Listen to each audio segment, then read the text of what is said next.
And there here we are. I want to make sure we're unmuted this time. Hey guys, welcome back to Resistance Chicks. We're your hosts, Leah and Michelle. It's Friday, which means we're going to bring you this week's headline news stories, which include but are not limited to. Now, I know it says. One day I want to be cool. No, you got it. It's cool. You're gangster. You're so ganky. I just made up that word. I'm sure that's not It's a word awesome. I made up. Ganky. Turn it sideways for the podcast listeners. Yeah, let's go. Come on and do it.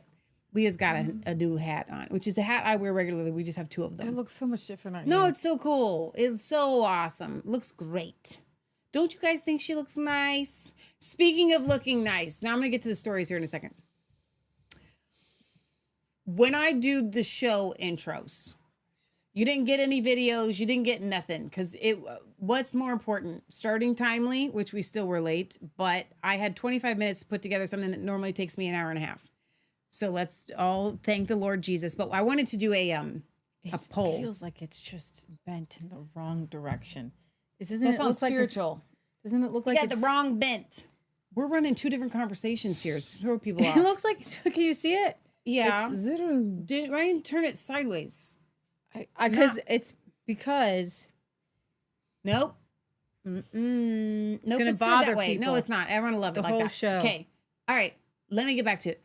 You didn't get your normal standard intro that previews what you're about to see With a couple videos. with a couple of videos. You didn't get that this time. You Now, just got moving pictures. right, and even that I threw together. It's the worst Erica thumbnail Kirk ever. and Candace going like this. That was great. Yeah. Well, I didn't put Tina any effort Peters into and it. Trump going in and out like this. Right. I didn't put any effort into it at all. I just threw it Very together. 1990s of you. Right. Loved it. So we need a vote. Do we want to show up on time? But see, I don't think it even will work that way. Because if then I you'll just just, make because then I'll just shorten, you know what I mean? It won't work. Forget the poll. Okay. Tina Peters. Tina Peters. So did Trump pardon her? Did he not? It's out on True Social. And that makes it truth. So he says he has pardoned her. Mm-hmm. He has not officially pardoned her. Here's the thing though. It's a very strange dichotomy. We're going to get right into now. this tonight. Tina Peters is not doing well. No. This is, in my humble opinion, you can say Trump just must not have known. This woman has been wrongfully imprisoned for how long has she been in jail? Oh my gosh. We'll get into the details tonight, but it's been so long. And just the picture that you see where she looks really beautiful. That's not. No, they have sucked the soul out of her. Okay, like all the time that the people around her are giving us updates that are like, she's not okay. She's not okay. And you know, it's just like Julian Assange, right? This is what they do. I'm emotional today already, and so I'm going to start crying because she was 69 years old when this started. Yeah. And she's got all this health problems, and she basically was trying to save the country. Yeah. Yeah. Okay, so there's that. We do have Lee used the word wicked winter weather. Was that because it was an alliteration? Wicked winter weather. Yeah. Well, it's just going to get, it's not even going to be that bad. I have a new Twitter. But we'll get to that in a second too. It is going to get bad. We had Snowmageddon last night. It melted within hours. So that was not much. It's supposed to come back again. Now, for us here in Ohio, I get that all y'all like Michiganders and Wisconsiners and all y'all anners and the East Coasters. I was saying this to Kim and little Leah last night. I'm like, listen, I know that y'all get cold. We don't get that cold. We don't hit zero like ever. Hardly. Okay, so it's very, very rare. Like maybe once a winter. Yeah, we hit I it. literally was like, I turned on the news just to listen, and I was like, what? Say it again, Sam. -15-degree wind chill. Right. Well, that doesn't happen to us here. I was out in almost like a t-shirt today, like that. So we have weather. Sunday, overnight Sunday is going to be 0 degrees and it's going to be 12. Now, again, you Canadians, Fine for you. that's fine for you. It's not fine for us. Our pigs are not used to it. Our chickens are not used to it. Okay. So we're hunkering down. We're battening the hatches. Whatever that means, we're battening them. The hatches are getting battened here at God's And we Laker. have been, and we didn't do a follow-up video to show you guys the other things that we did. Michelle and I did too. When we just showed you one thing that we did, winterizing the pen, and then what I didn't show you, how many of you watched that winterizing the pen video? Yeah. Where I stapled up those feed bags. So those girls have decided that they are play toys.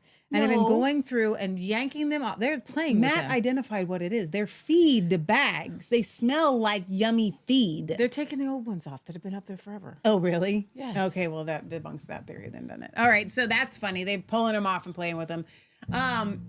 Also, precious metals. They dropped today. Silver did. Silver went down a little bit. You can't say that because it's up over the week. So what is it right now? 60, I think. $60. $60. That is crazy talk. That's crazy talk. It is. Okay. It literally hit 65 today. No, it did not. Mm-hmm. Oh, right, just about. Hang on, I'm gonna look at this myself. 62.18 it is right now. That's No, it's not. yeah. Oh. Holy Moses. So we're gonna talk about that. Now, the elephant in the room. We got one? Don't do that again. No, it was actually really good. It was good. Well, didn't that sound like one? No, I think an elephant would sound like no. Somewhere Which one between was the two.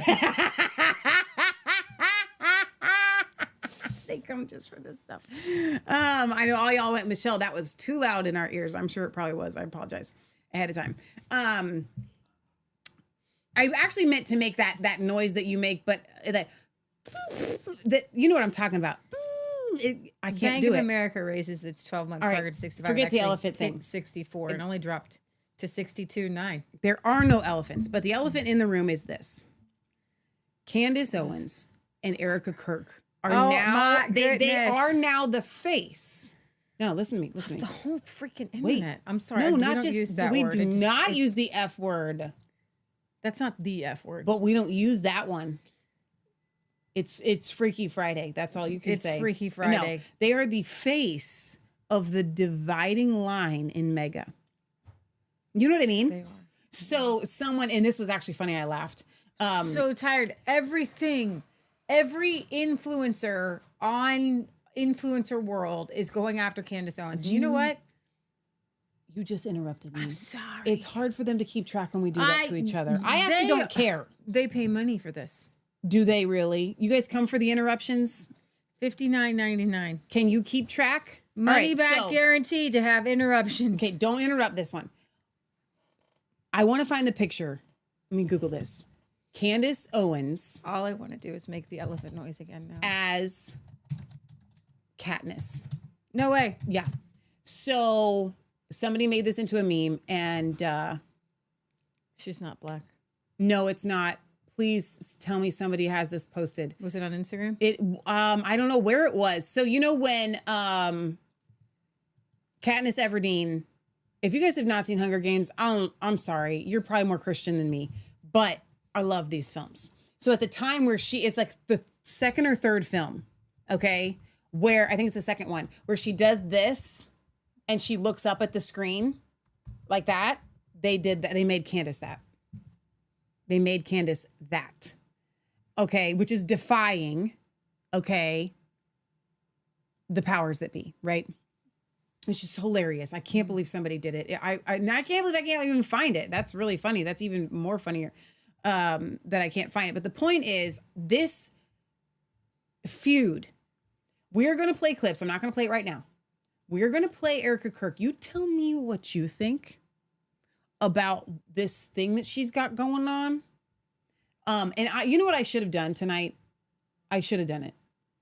I should have put on my I don't know if you guys ever notice this. I don't wear eyeliner under my eyes ever. I don't like it. It makes me look weird. Every other female can pull it off, but Michelle. So I don't do it. I have eyeliner obviously in a large way on my eyes, but she wears this eyeliner on her eyes. And there's something about the way she does this, like, smoldering. What is it? What is it that she does? Piercing. Like, I think she thinks she has beams that come out of her eyes. Because if I had beams that come out of my eyes, that's what it would look like.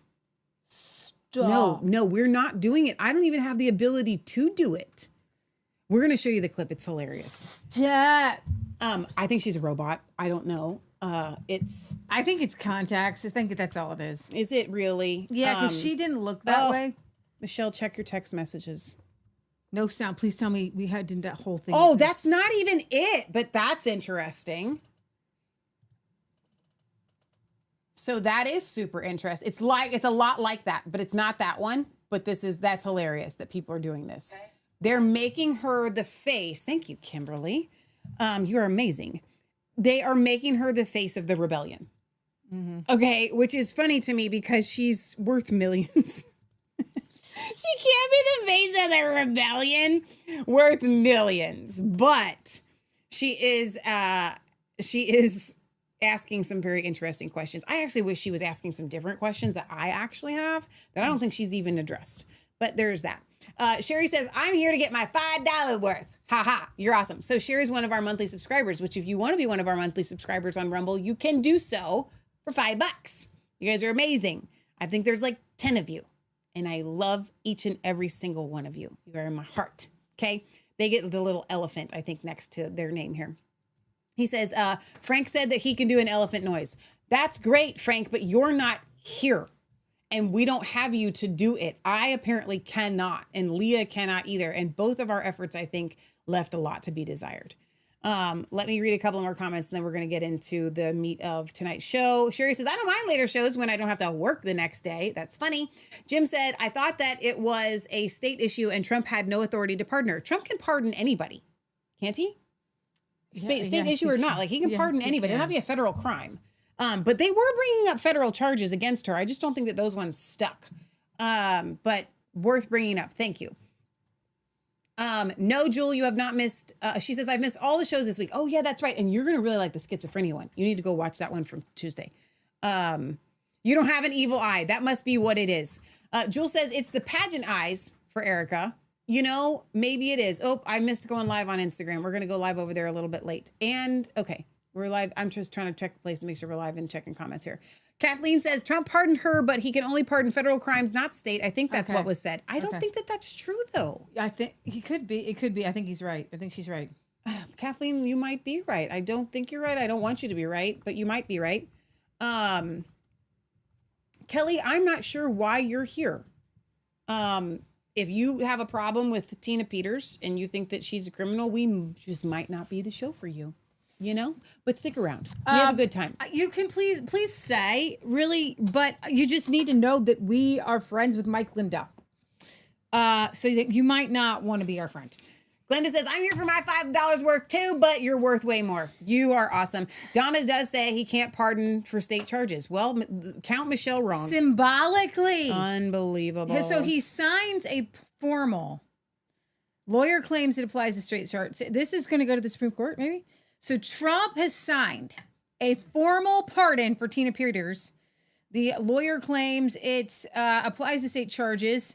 Tina Tickerton. How about read that again? Peter Tickerton, who, see, do you know, I have to tell you, I have a little bit. Peterson and Peter Tickerton. Dyslexia. I get it. It was close. I have to tell you, I do have a little bit of dyslexia. Your eyeballs went like this. My eyes just did that. Yeah. So who represents the former Mesa County clerk moves ahead with effort to free client from the Colorado prison. President Donald Trump signed a formal pardon for Tina Peters, according to Peter Tickerton, her Florida-based attorney, who shared the pardon document with Newsline on Friday. The document, which appears to be dated December 5th, says it grants a full and unconditional pardon for those offenses she has or may have committed or taken part in related to election integrity and security during the period of January 1st, 2020 through December 31st, 2021. The pardon applies to Peters' conviction on state charges, Tickerton said. The charges related to Peters' role in a 2021 security breach when she was the Mesa County clerk. Presidential pardons have universally been understood to apply only to federal crimes, not state crimes. Reports about Trump's claim to have pardoned Peters, announced on social media Thursday, characterized it as empty or symbolic. Trump's pardon has no, quote, legal impact on her state conviction and incarceration, according to CNN. But Tickerton says the pardon is the tool he needs to compel Colorado to free Peters. She didn't commit any federal crimes, Tickerton said in an interview with Newsline. The only thing that she could be pardoned on are state offenses, because that's all that's out there. Peters, 70, is incarcerated at the La Vista Correctional Facility in Pueblo. The Republican was convicted by a Mesa County jury for her role in a security breach of her own election equipment that was part of an effort to find evidence that the 2020 presidential election was stolen. She was sentenced last year, October 2024. She has been applying for a pardon, and looks like Tickton followed up last week with a letter to Trump in which he detailed his argument that Trump has the power to pardon Peters. He says the Constitution references to the United States apply to the individual states as well as the country. Let's read what the Constitution says. What does the Constitution say about presidential? You're really going to trust a biased search result? I'm gonna read the Constitution. Okay. How about Article 2, Section 2, Clause 1? The president shall be commander-in-chief of the army. And we know all that, right? Yeah, where's the overview of the pardon power? Okay. The Constitution establishes the president's authority to... Oh, yeah, right there. Keep going. Okay. And shall have power. Just read the whole thing. It's okay. like a one paragraph. And of the militia of the several states, when called into the actual service of the United States, he may require the opinion in writing of the principal officer in each of the executive departments upon any subject relating to the duties of their respective offices, and he shall have power to grant reprieves and pardons for offenses against the United States, except in cases of impeachment. Now, what I find very interesting here is that it does mention the militia of the several states. So states are mentioned in this. I think the hiccup is that it says offenses against the United States. So it doesn't necessarily mean that it has to be over the federal an offense that's over against the entire United States. You know, and quite frankly, wouldn't an interfering in the American election be an offense against the United States? If that's a federal election. Even though technically federal charges weren't brought, I think that she actually found a golden ticket, because even if you want to say that it has to apply to something against the whole of the United States, yeah, well, that's exactly it. It was the presidential election, right? But I would broaden it. I mean, the Constitution establishes the president's authority to grant clemency, encompassing not only pardons of individuals, but several other forms of relief from criminal punishment as well. The power, which has historical roots in early English law, has been recognized by the Supreme Court as well as quite broad. Can we have I am reading from the government. Just give me one moment. We're learning here. In the 1886 case, Ex parte Garland, the court referred to the president's authority to pardon as unlimited, except in cases of impeachment, extending to every offense known to the law and able to be exercised either before legal proceedings are taken or during their pendency or after conviction and judgment. Much later, the court wrote that the broad power conferred in the Constitution gives the president plenary authority to forgive convicted person in part or entirely, to reduce a penalty in terms of a specified number of years, or alter it with certain conditions. Despite the breadth of the president's authority under the Pardon Clause, the Constitution's text provides for at least two limits on the power. First, clemency must be granted for offenses against the United States, meaning that state criminal offenses and federal or state criminal claims are not covered. Second, the president's clemency authority cannot be used in cases of impeachment. That's what it says on constitution.congress.gov. However, if I were a Supreme Court judge and I'm reading the Constitution, I do know that I'm supposed to interpret it in the way that the founding fathers intended it. Right. But I'm going to say that I would have to go read. I guess I would have to go read what they meant, because that would be a deep dive that you would have to take, because my cursory reading of this Constitution is if you committed a crime in the United States. Right. Okay. So please let me indulge me for a couple minutes. Kelly, I'm so glad you're here. Kelly says, you popped up in my feed. I live in her town. and she was tried and convicted by Republicans. You're just another set of Trump whores. Kelly says, let me finish. Kelly, so glad you're here. State rules for federal elections. Each state has their own rules. You two are complete morons. Kelly. So glad you're here. How long are you going to be here, Kelly? Please stick around. I'm glad that you live Give me a in moment, Tina because Peters' town. Here's the deal about being a Trump whore. Which, first of all, what is it with people that have Trump derangement syndrome that have to use name calling? Morons, whores. This may come as a surprise to you. We're the complete opposite of whores. Leah doesn't like me to talk about it. We're sisters. I'm not going to talk about it, but we live the most pure and celibate life that you can possibly imagine. Okay, so whores is out. Okay, pumpkin. Okay, Kelly, pumpkin. Here's the problem. If you want to tune into a show that loves Trump so that you can hate on them, again, wrong show, because we aren't Trump supporters. Okay, pumpkin? So if you would like to troll on a channel that loves Trump, you're going to have to find another podcast, because we are not Trump supporters. We used to be. We are not now. We call him out all of the time. Does that mean that the 2020 election was everything was happy-go-lucky and hunky-dory? No. But what it does mean is that we have election interference on both sides. Okay, do you remember when Hillary Clinton was like, I won? We're not convinced that she did or she didn't. I don't know. All I know is that these elections have been rigged for like 100 years. And so for Tina Peters to go to jail for something that they've been doing for the past like 10 decades is ridiculous. Okay? She wasn't even trying to rig a stupid election. She was trying to just get evidence. She wasn't hang doing on. anything. Okay, so here's the thing we don't allow. You can't use the F-bomb on the chat, man. Yeah, we don't Sorry. curse here. We're actually... I'll have to ban you for that one. I will give you a little, I will give you a warning. I don't know if you're a dude Kelly or a girl Kelly, so if I'm misgendering you, I apologize. So I'm going to have to just hide that comment because we're a family-friendly show. We don't use the F-bomb. But we don't get a lot of trolls, so glad you're stay here. and troll. By all means. You don't have to ban anybody. We're just can't swear. Right. You can't use the F-bomb. You can use anything else. You can, even we the used whores to get is a fine. lot more trolls on YouTube, but we don't get any. It's just nice to hear from you. It is. Yes, exactly. I'm glad that you're here. So I didn't ban you, from I just try to do a little better. So here's the thing.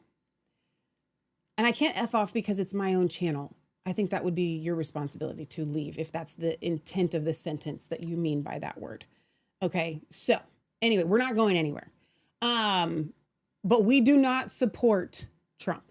We are not Trump supporters. I just want to make that abundantly clear. You can be a sound-minded human being that says, you know what? I think there's something wrong with our government on both sides without being a Republican or a Democrat. You can find yourself in kind of that middle road. Like, I think all of y'all are crazy.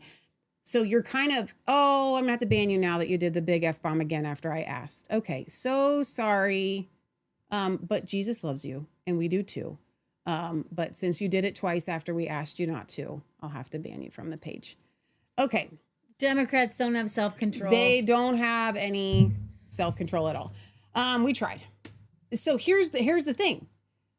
We talk about Trump derangement syndrome. It's not just Trump derangement syndrome. What we find specifically and unfortunately almost exclusively on the left is that they can't have regular conversations without name calling, belittling, and curse words. They don't have any self-control to be civil. Because their moral code is, if you don't think exactly like the machine, the mainstream media, then they have and this is why we see all of the like assassination attempts and stuff like that. And what happened to Charlie Kirk, these people get so crazy that they try to kill people, you know? And so I pray for you. Like I'm going to just pray for you right now. I'm going to plead the blood of Jesus. Yeah, so this will probably go to the Supreme Court and we'll see where it goes from there. But I'm glad that he did. And I would hope that the governor of Colorado would at least honor it in the meantime. Yeah. Like let her go to a halfway house or something. Like, but I do have to pray deliverance for this person because I don't trust the devil inside of them. Right. And so I'm just praying for you, Kelly, I banned them from the show, so they're not even seeing this now because they're just completely gone. But I just plead the head to protection over their mental stability because they are obviously Not mentally sound. Okay. Right. So I just thank you, God, for complete protection for our live stream and our people over everything, because Amen. These people have demons, literally. You can't act like that without a demonic influence. Well, good thing we're not Candace Owens, because you wouldn't have time to pray for all the people. No, you wouldn't. Yeah, we're going to get into Candace in a little bit. So the Colorado officials have said one of the most basic principles of our Constitution is that states have independent sovereignty and manage our own criminal justice systems without interference from the federal government. The idea that a president could pardon someone tried and convicted in state court has no precedent in American law, which would be an outrageous departure from what our Constitution requires and would not hold up, he added. So they keep saying she was convicted by a jury of the peers. That's not exactly how pardons work, by the way. Do you know how many people are federally convicted by juries? Pardons are not for people who are innocent. Yeah, that's a moot point to say she was. That is a talking point. That is a moot talking point. Do you know how many guilty people that Biden auto-penned pardoned? Like, really? Here's the thing: Trump pardoned a really guilty guy who stole ton of money from. All of these presidents are pardoning guilty people. All of them. I don't believe Tina Peters is guilty of anything. No, I would not have convicted her. She didn't do anything wrong, and you know, she doesn't deserve to be in jail. And that's the truth, and I'm sticking with it. She does not deserve to be in jail. Yeah, exactly. Okay, so are you guys seeing all the screen weird. Glitches that I'm seeing? So or is it just on my end? All right, I want to read a couple of comments here. Kimberly says, if Biden can pardon people who were not convicted of any crime, why couldn't Trump pardon her? Yeah, why? It's such a great point, Kimberly. So Biden literally preemptively pardoned Fauci. Yeah. In case he were to be. So what in the world? Why don't states go ahead and just bring charges against Fauci? Such a great question. Thank you for that. Jules says, anyone have David Barton's number? He will know. Why does Trump derangement people also use sexual insults? It's such a great question. Kimberly says, when you resort to name calling, you already lost the argument. Jules says, not always. Have you read some of the insults of our founding fathers? They make Shakespeare blush. LOL. No, I get it though. You're right, Kim. But Jewel, that's a good point. All right. So my screen is glitching. So thank you guys for letting me know. Joanne, who is in Australia, says Tina Peters definitely doesn't deserve to be in jail. That's right. Okay. So Trump floated the idea of sending out $1,000 or $2,000 checks. Now, Scott Bassett, the gay guy with the son, strange guy, is so excited going around telling that instead of that, you're just going to get very large refunds, very large, of $1,000 to $2,000 per household on your tax return. Refunds? Extra? So basically, what they've done is they've reordered how much money is going to be taken out of your paycheck. And this is embarrassing to me because he says this is really, really going to help Americans out. We're going to take less out of their paycheck. Now, this won't affect a lot of self-employed people. Like us? No, not at all, because these are for people that have already paid into the system. And you're just going to get more of your own money back. Okay? Okay. So $1,000 to $2,000 per household. Okay. He's so excited because next year they've rewritten the tax code to take less taxes out of people's, withholdings every month. Okay. That's like $90 a month. Yay. So you're going to really notice a big uptick in your take-home pay, he says. Stop it. $1,000 to $2,000 per household. That's like $90 a month per person. That's embarrassing. And the fact that they would think that anybody would think that that's a big deal is embarrassing. The only people that this would be a big deal to are the people that Trump had promised to just give the checks to, which are low and middle income people. right? And he's like, it's really going to be, No, it's really only going to help low income people. It's not going to help middle income people. So we're gonna see $100 billion to $150 billion in refunds, which could be. These promises keep getting smaller and smaller and smaller. Several provisions in the legislations, including auto deductibility and no tax on tips, are to thank for the payday, he says. Americans with jobs have not yet adjusted their tax withholding, so many will receive refunds next year. After getting the refund, U.S. residents are expected to change their withholding status so that less tax is taken from each paycheck. Workers will then see a real increase in their wages. Yeah. A real increase. Can we break that down weekly?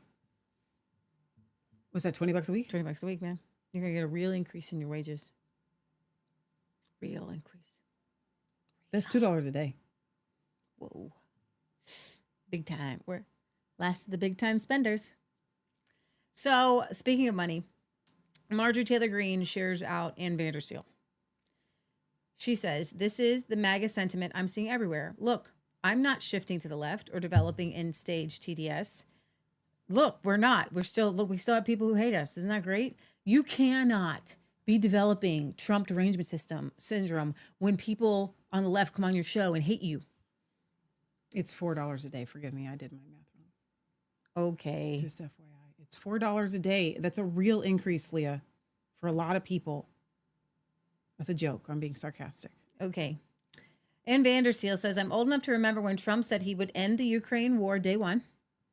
Instead, he just gave them $800 billion. Is that the right word?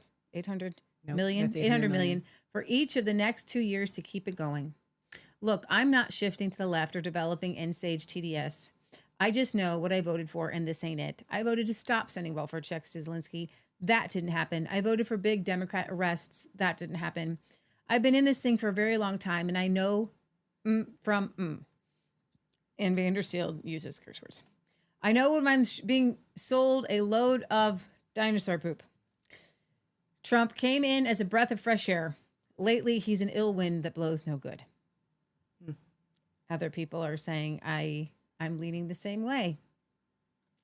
Dun, dun, dun. How are you leaning? Well, the Kelly person doesn't understand. Because you know what? They don't want us to come shift towards their side as far as how we feel about Trump. They want us to keep loving Trump so that they can keep talking badly about him. It's a fun sport for them. Right. They don't actually want to have a conversation and have comes to some sort of agreement. Right. Now, I would hope, you know what would be funny? I think that they would appreciate what Trump has done here. And that's why they don't like it. What? Like what? They don't like us to not like him because what that means is that he's doing things that they like. Oh, he's doing a lot of things that Democrats like. I know. President Trump this week signed an executive order blocking state regulations for AI, federalizing AI, making it so that all these AI companies can just do what they want universally and you can't stop them. Can we play this? Mm-hmm. If you can. With your commitment to grow the American economy and create potentially millions of new American jobs and maintain America's technological and military superiority in the years ahead. This is an executive order that orders aspects of your administration to take decisive action to ensure that AI can operate within a single national framework in this country, as opposed to being subject to state-level regulation that could potentially cripple the industry. David Sachs, your AI and crypto czar, has been one of the key players and key authors behind this EO. He can give you more of the granular detail, but the big picture is that we're taking steps to ensure that AI operates under a single national standard so that we can reap the benefits that will come from it in terms of economic growth, job development, national security, and technological edge. And it's really the biggest industry that anybody's seen. I mean, it's taking off. And again, I believe there'll only be one country that really benefits, and it should be the United States. And it will be if we do this, if we're unified. We have to be unified. China is unified because they have one vote. That's President Xi. He says do it, and that's the end of that. You know, we have a different system. but we have a system that's good, but we only have a system that's good if it's smart. David Sachs, could you say a few words, please? Yes, sir. So, as you pointed out, we have over 1,000 bills going through state legislatures right now to regulate AI. Over 100 of them have already passed. 25% of them are in California, New York, and Illinois. You've got 50 states running in 50 different directions. It just doesn't make sense. We're creating a confusing patchwork of regulation.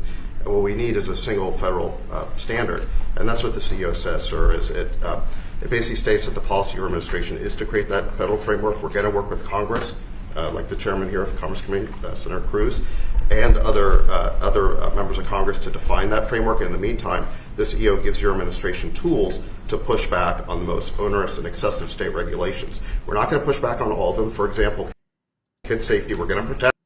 Okay, so we're going to protect the kids. I look at this and I think to myself, why is Trump surrounded by all of these tech people that have done nothing but sell us out the river? Like, the only place that we can do any talking, except for me, is Twitter. Google, any of these AI chats, they're not going to lead you to ivermectin. They're not going to lead you to natural remedies. They're not going to tell you the truth about any of the real conspiracies that are actually real. This AI world is designed because the internet is out of control, and we are to be controlled again. And so when some states, maybe Sarah Huckabee Sanders in Arkansas, would like to put some rules or regulations on AI, now they can't. Mm-hmm. Now they can't. So everything, and we know that nothing gets done federally. Like, you're not going to get anything passed in Congress that's going to save you if you find that AI is using images wrongly, using your image. Can I tell you? Can I finish? No, you finish. So the only way that we are going to have control over this crazy AI beast and monstrosity that is getting out of control is at the state level. This is something that we, the people, need to have a say in. And so what they're saying is, trust us. The OpenAI, Sam Altman, was just on a podcast saying that he's been trying to use AI to get his surrogate son not to throw his pizza to the floor. Sam Altman was reliably accused of murdering a whistleblower on Tucker Carlson's show. Sam Altman is a very weird cyborg type person. When you ask them, what are your moral standards for how AI responds? Well, he says acceptable moral standards of the West or whatever. Really? So transing kids, abortion, gun rights, they have all wormed and parasitically Trump and the White House. I want you to picture them as the gut of a North Korean farm worker. Okay? Do you know what they found in the gut? You know what they find in every gut of every North Korean that escapes? Oh, yeah. Parasites. Just full of parasites. They are just full of them. And that is what the White House is full of. When you see David Sachs, Sam Altman, Mark Zuckerberg, these names, that all these people who are, even Bernie stinking Sanders posted that all these people are billions of dollars richer. Can I insert since Trump something? got in office? By the rest of us, they're trying to be like, here, aren't you happy with $1,000 back on your refund? We're going to take a little bit less out of your paycheck. District 9. That's a nod to the Hunger Games film. No, as I'm sitting here and I'm getting more and more nauseous with every word that you say, all I can envision are all of these people. No. I need some healing for the soul. All of these people that you just named. Guys, if you are still holdouts for Trump, you're probably not watching our show, but just in case you are. Trump is literally making policy based on what these guys are telling him to do. Exactly. They tell him they don't want to be regulated by the states with AI and all of the tech ridiculousness that they're trying to take over the world with. And Trump says, okay. What does he mean by that? It means us, we the people. California's not going to jump in and try to regulate AI. That's Silicon Valley. It's going to be some little podunk town in Oklahoma that rises up and said, we need to start regulating this AI. It's going to be Tennessee or something that's going to regulate AI. And it's literally an eye in the normal people who start to get a whiff of what AI is up to.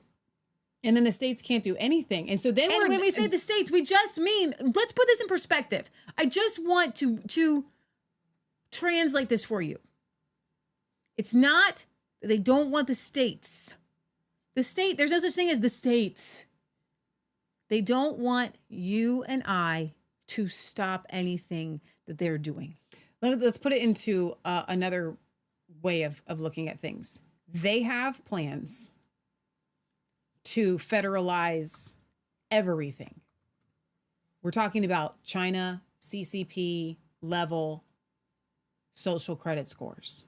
We're talking about digital currency. The paper dollar goes the way of the dinosaur, and everything that about America gets federalized. And they're going to do it under the guise of, well, it has to through like economic collapse or something. I truly believe that the next, besides aliens, the next shoe to drop is the next COVID type issue that we're looking at is going to be the economic collapse when they rush in with modern monetary theory, UBI, universal basic income, and it's all going to have to be run by AI. And you're all going to have to surrender to it. Okay? And so what they're doing right now should tell you everything you need to know about their plans for the future and your monetary life. Can you bring up these two tweets for me? Sure. But I just want to finish this thought because I'm not telling you guys to be afraid. We have to be aware so we can pray against it. And so what they're trying to do is they're trying to handcuff the states because AI can do anything. Mm-hmm. So if they can do this, guys, hear me. And I believe that this is a prophetic word or just wisdom, whichever you want to categorize it as. If they can get anything to be put under this, I'm gonna start speaking in tongues. Be careful. Leah, what happened with issue 1 this past 2 years ago with here in Ohio? What, the left came in and got a on the constitutional ballot on our ballot. Tell them what they put on the ballot and what passed. You tell them. I do a lot of talking on the show. So they passed under the guise and the umbrella of a woman's right to choose. Mm-hmm.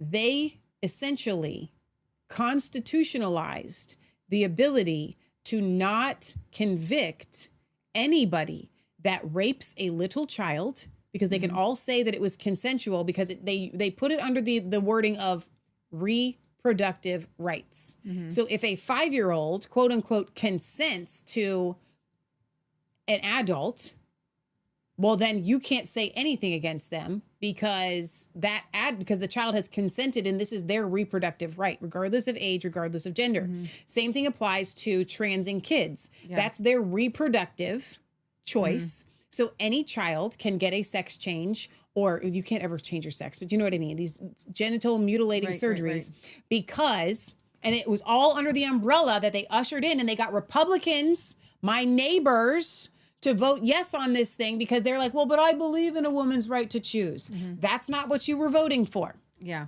So even if you were okay with, well, but you know, I don't care. I don't really care whether the states can control AI or not. Mm-hmm. Full stop. All of a sudden, medical issues are controlled by AI. Your ID is controlled by AI. Your bank is controlled by AI. Your reproductive rights are controlled by AI. Anything that they want to not have states be able to control, they can easily put it underneath of the umbrella of AI. This is Pandora's box. And not because AI is going to come in and take over the world itself. It's because they have now decided, hey, guess what? We can put anything under the umbrella of AI and the states won't be able to control it. So they have what Trump has done has just signed into effect the complete and utter neutering of anything that they don't want the states to control. Full stop. This should be the biggest news story to hit anytime, anywhere in decades. Yeah. This is huge. And Trump did this at the bidding of Silicon Valley, at the bidding of these people that we have called out as monsters for a decade. And on our show for 8 years. We're going into year 9 here, folks. This is insanity. This is complete and utter insanity. I'm going to read some comments and Leah can go. Kim says, I'm pretty sure the AI thing doesn't fall under federal jurisdiction according to the Constitution. Exactly. Jim says the U.S. should not have a czar for anything. That shows how they want to handle AI without our input. Jules says, it's funny how you say okay for regulating AI. I am part of some groups that are working on that. We have gotten 2 data centers that were planned shut down. That's awesome. In Oklahoma, she means. Yeah, I mean, even just think about the amount of energy that these data centers are taking up. There, Michelle, these last 2 tweets, please. Oh, yeah. They are taking up so much energy and water resources. Listen, we have a finite ability to get water up out of the ground. When you're using it to cool these data centers, you're taking water from farmers, from cattle ranchers. It's diabolical what they're doing. Yeah. And Trump here, it's just so sad. Trump infers those last 2. No, I know. I just need to see it.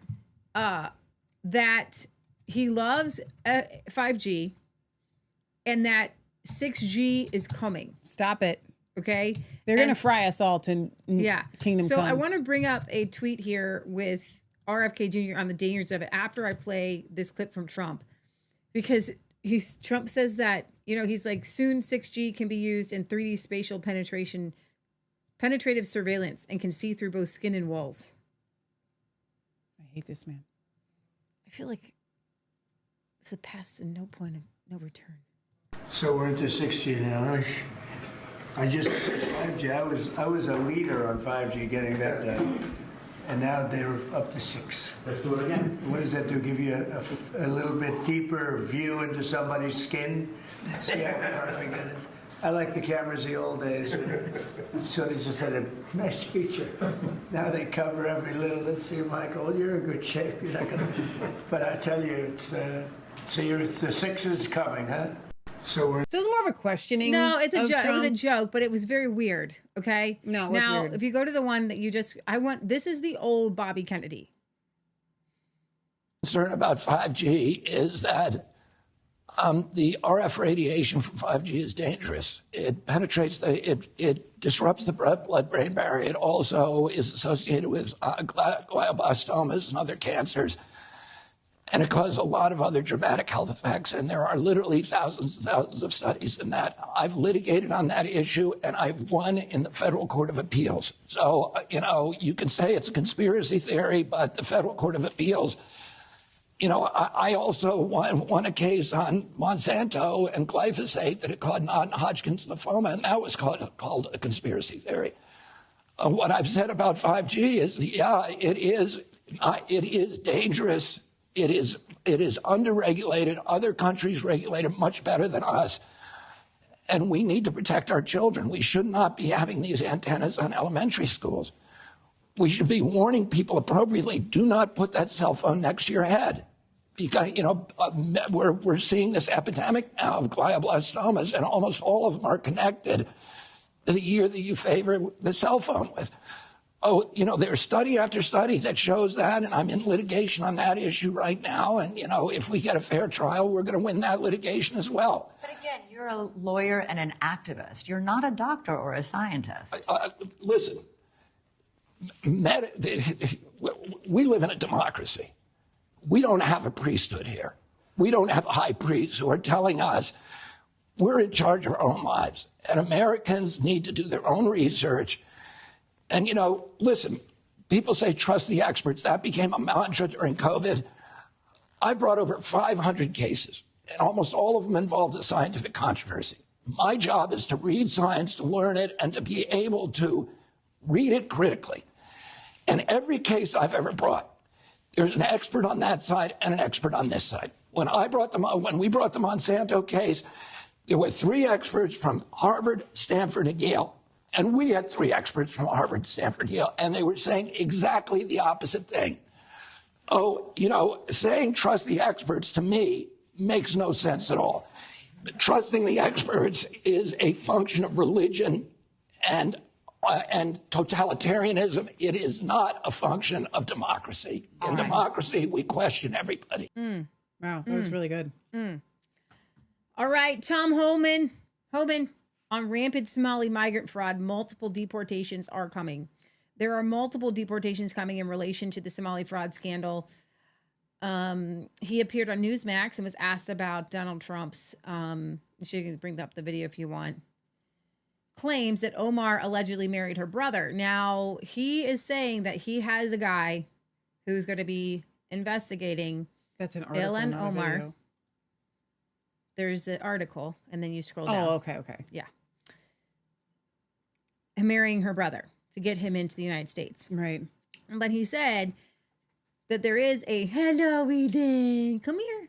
There is a statute of limitations on that, but somebody is looking at it. So let's hear what he has to say here. Hello, Bubby. That's a good girl.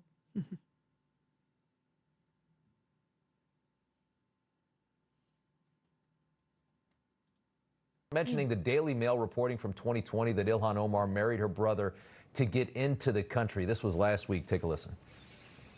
Look at their nation. Look how bad their nation is. It's not even a nation. It's just people walking around killing each other. They've taken billions and billions of dollars. They have a representative, Ilhan Omar, who they say married her brother. It's a fraud. Yeah. Calls that a fraud. It's a story that has never been successfully refuted, even though it's now a 5-year-old story. That's clearly a deportable offense. Is there an investigation into that? I just got advised by a fraud investigator the other day on that. I asked the question, who reviewed the file and says, there was immigration fraud involved. The statute of limitations became... Didn't like me speeding him up. Tom, come back. Should I close it? You could just refresh it. It'll probably work. You might have to fast forward, though. Tommy, come back. Mentioning the Daily Mail reporting from 2020 that Ilhan Omar... Listen. No, go ahead. Keep fast. This is... Oh, you're afraid it's going to... Just make it small, then. Here, just play it small. Mentioning the Daily Mail reporting from 2020 that Come Ilhan on. Her brother. It's a fraud. It's a fraud. Calls that a fraud. It's a story that has never been successfully refuted, even though it's now a 5-year-old story. That's clearly a deportable offense. Is there an investigation into that? I just got advised by a fraud investigator the other day on that. I asked the question, who reviewed the file and says, there was immigration fraud involved. The statute of limitations became an issue in the last 4 years when this was first brought up. Who was president? Who run DOJ? So pulling the records now, pulling the files, and we're looking at, but this fraud investigator, who I know personally, one of the best fraud investigators in HSI, Homeland Security Investigations, said there's no doubt he reviewed the file. So I'm running that down this week, matter of fact, and we'll see. It's tremendous that, and according to the Secretary, Kristi Noem of DHS, she said nearly 50% of the visas are fraudulent 50%. in this community. That would mean that half the Somali refugees are here in some way illegally. What's going to happen? Is something actually going to happen? Are there going to be people stripped of their visas, deported? Are we going to see that? Absolutely. Those days are over. Thank God President Trump's in the White House. Yeah, but for how long does you do something about it? We're going to look at they got to go legally. Of course, we're going to look at those here under a visa or some sort of, immigration process that are criminals. We're going to look at the national security threats. But those who came through a process that weren't properly vetted, who didn't provide documentation, who slipped through the Biden's weak processes on, giving visas and temporary, whether student visas or visitors visas or whatever. We're going the whole gamut. President Trump has instructed us go down and we're going to deep dive all of this. And we're going to hold people accountable. So yes. There are going to be multiple deportations coming. Absolutely. Please. There's so many claims of. There it is. I don't, honestly, guys, I don't have a lot of faith in this because we have not seen the deportations that we need to see from people here illegally from South America.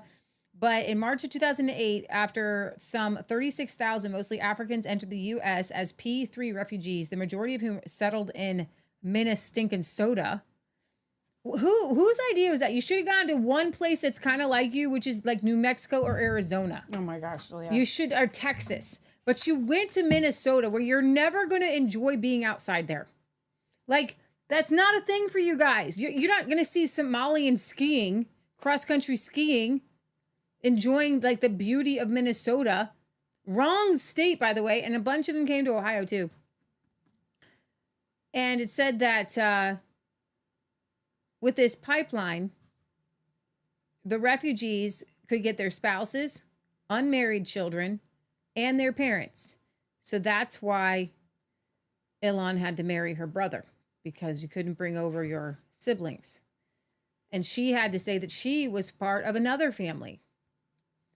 I want them gone. I want them all gone. You're here illegally. You got to go. It drives me. It's so annoying to me. It's wrong. It's and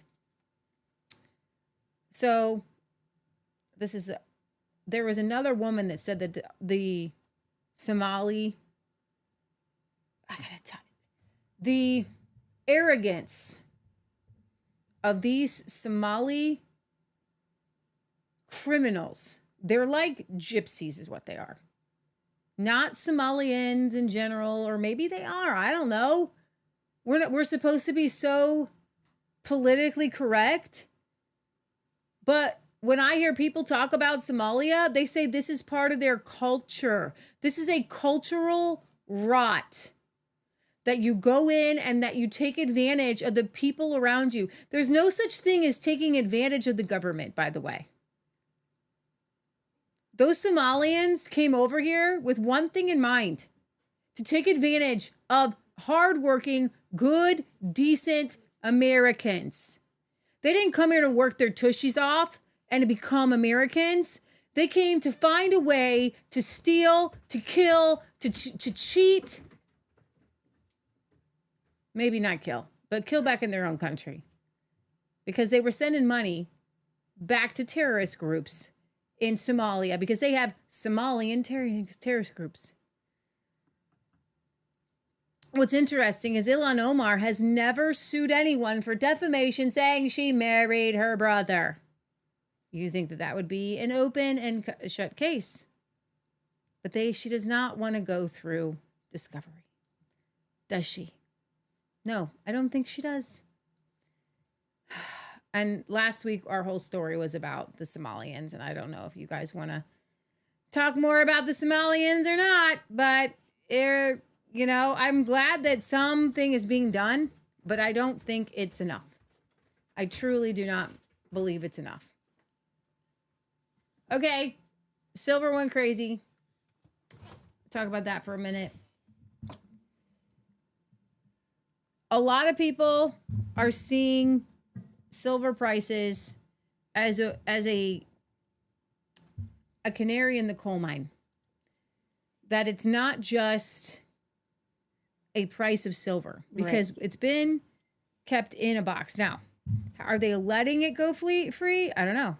Can they not just keep it in the box? What's happening is that a lot of silver wealthy people have had silver in vaults and what they call the COMEX. And they're asking for delivery of the silver.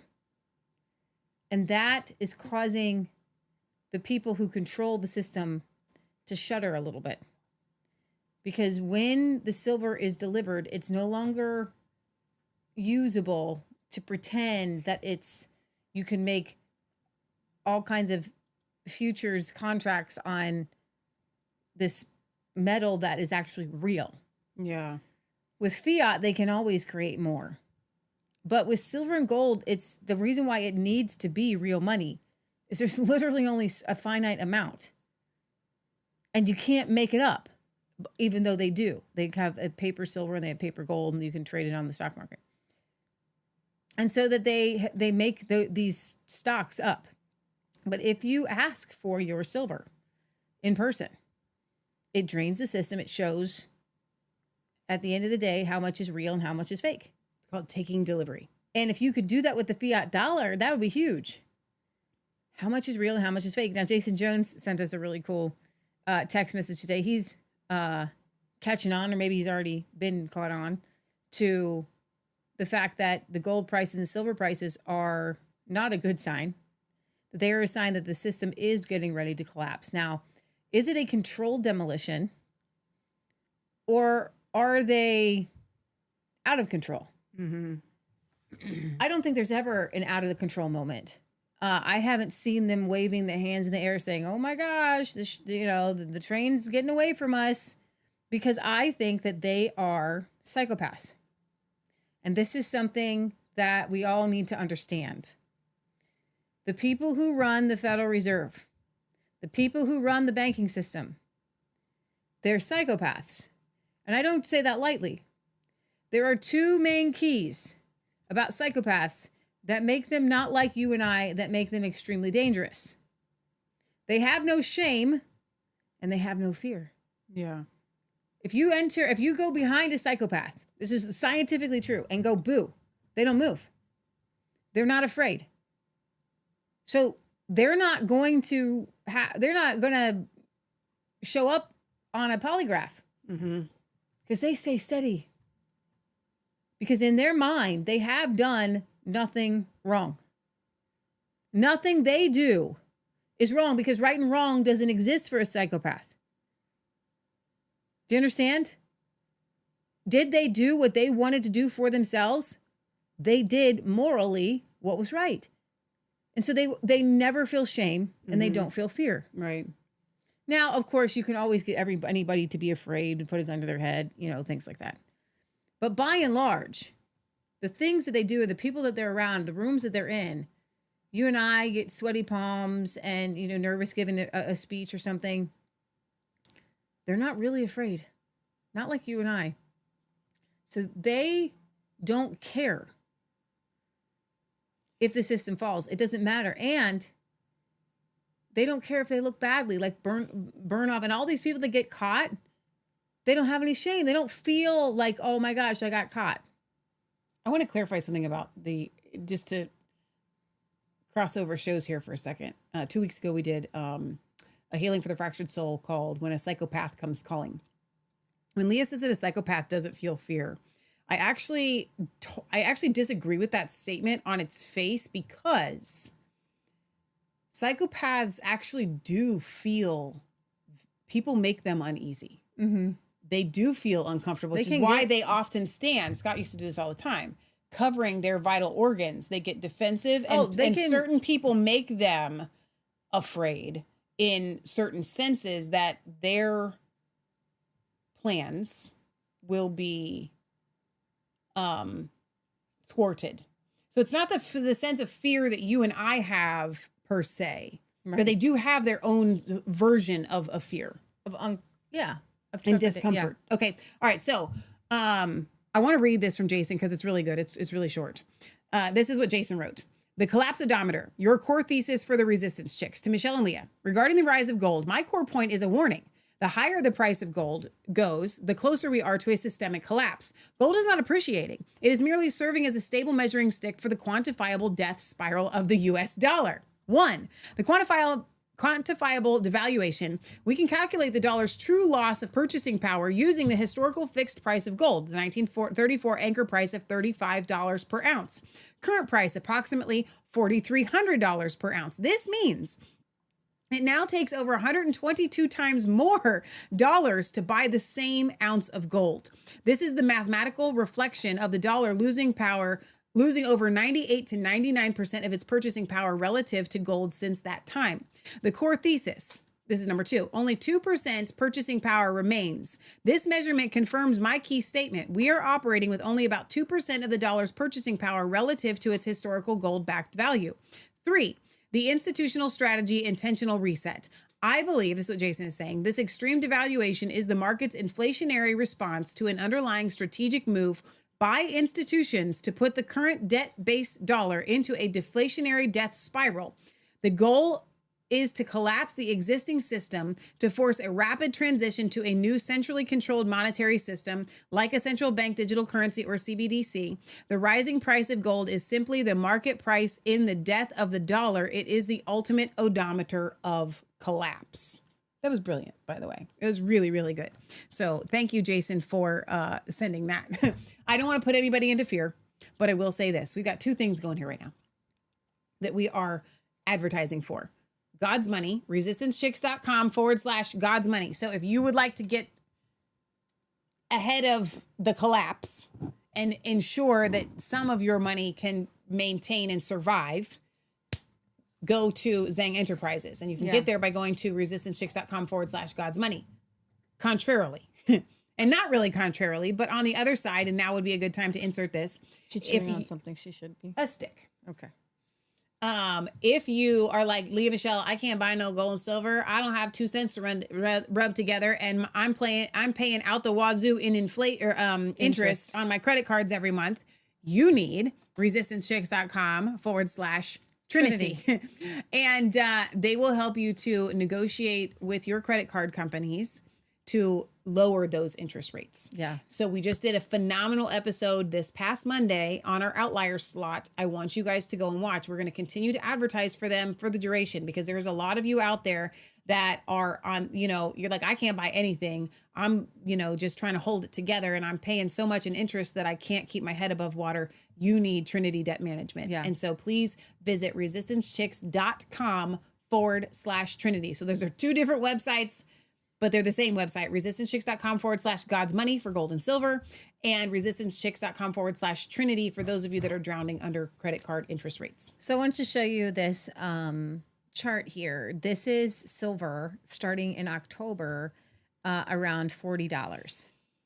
And I want you to see its rise. Now, each one of these greens is the rise. The red is the drop, and pretty much coincides with us doing shows on the meteoric rise of silver. This is unprecedented.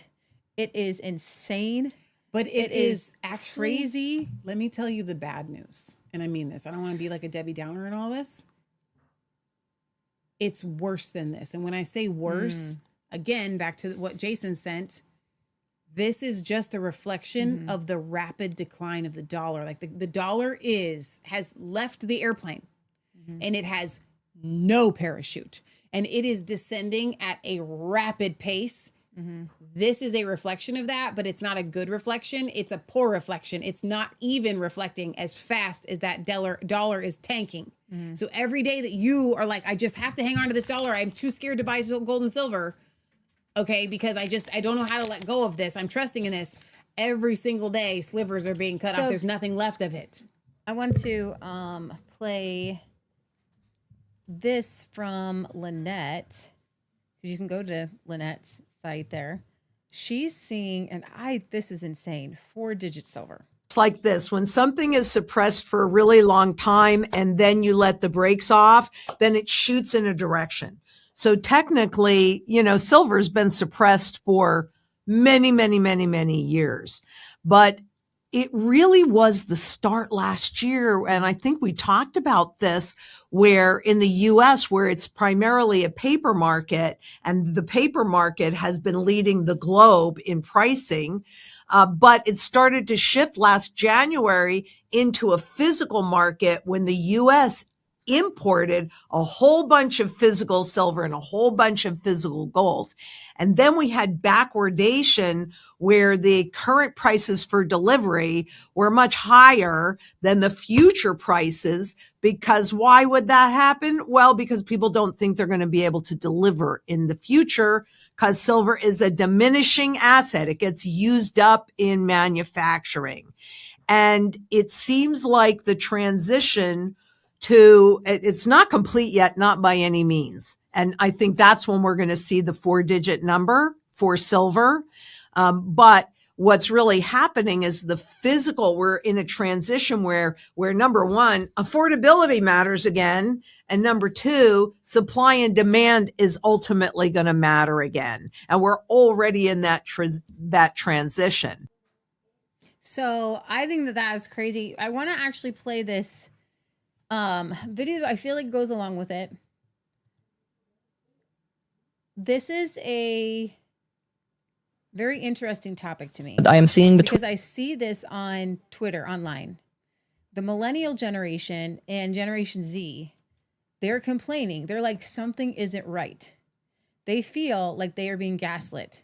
They feel like their parents and grandparents, the boomer generation, that they had something easier, but it's not about being easier. I want you to listen.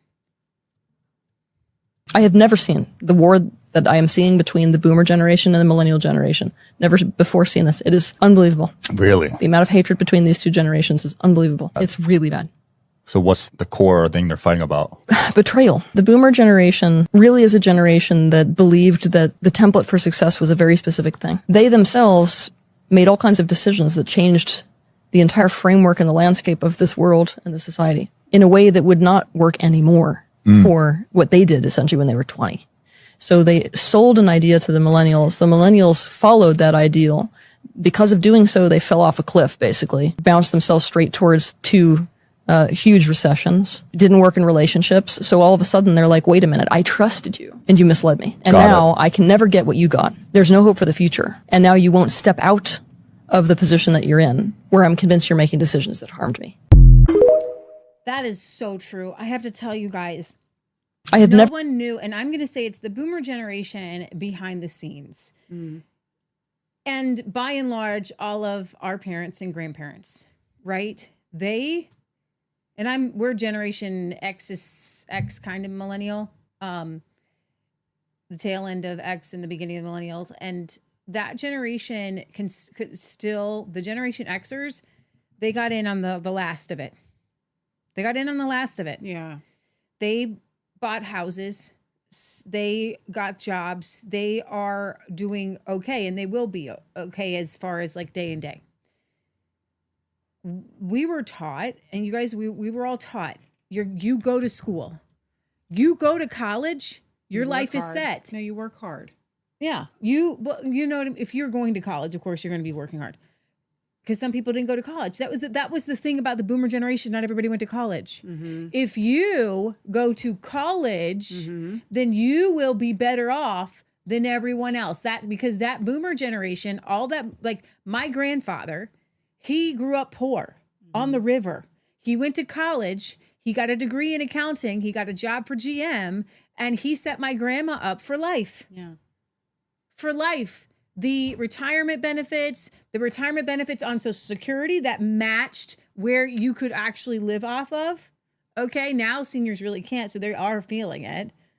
But it was a very comfortable life for any senior, even on just Social Security, because most seniors had their homes paid off. And a lot of them, and I know a lot of them, relied only on Social Security. And you're like, well, you should never do that and blah, blah, blah. Well, that was the system.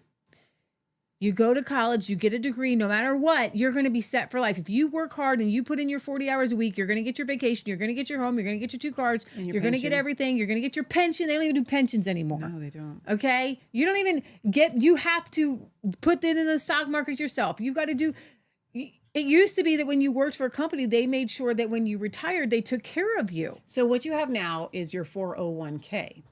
Because they realized that people aren't sticking with companies for 20 years anymore. They're bouncing around from job to job to job. So they had to come up with something else. And those same companies were dumping people right before at 55 or 56, right before a year. One of our friends' dad was dumped from his company a year before he could retire at his 20-year mark. Which should be illegal, by the way. And they dumped him on purpose. Of course they did it to my uncle. You know, he worked for Procter & Gamble. The only surefire bet in today's day and age is being a teacher. Like that's the only thing that's going to... Or the government. Or the government worker, right? So that's really all that's left. Teachers get that dream. The dream of, because, and I know so many people were like, well, they retired on a teacher salary. It was just like for like same salary that they were working with, you know, and with inflation not going too high, it would be enough. I remember a time when people were making it well, and if you needed more, you just worked a little bit more. you know? And so the millennials, they watched the bus leave. And all they were, they hiked for, 10 miles without water in the heat of Arizona. And they just kept saying, you get to the bus, you'll be okay. Right. They get to the bus, there's no houses. Right. What do you mean house? This is, and all this within the last 5 years under Donald Trump, under COVID. This COVID was, you guys, this is the most important thing I say tonight. And you know it. And it's the most reassuring thing that I will say to you. This is planned. Yeah. They did this to us. This was not the case 5 years ago.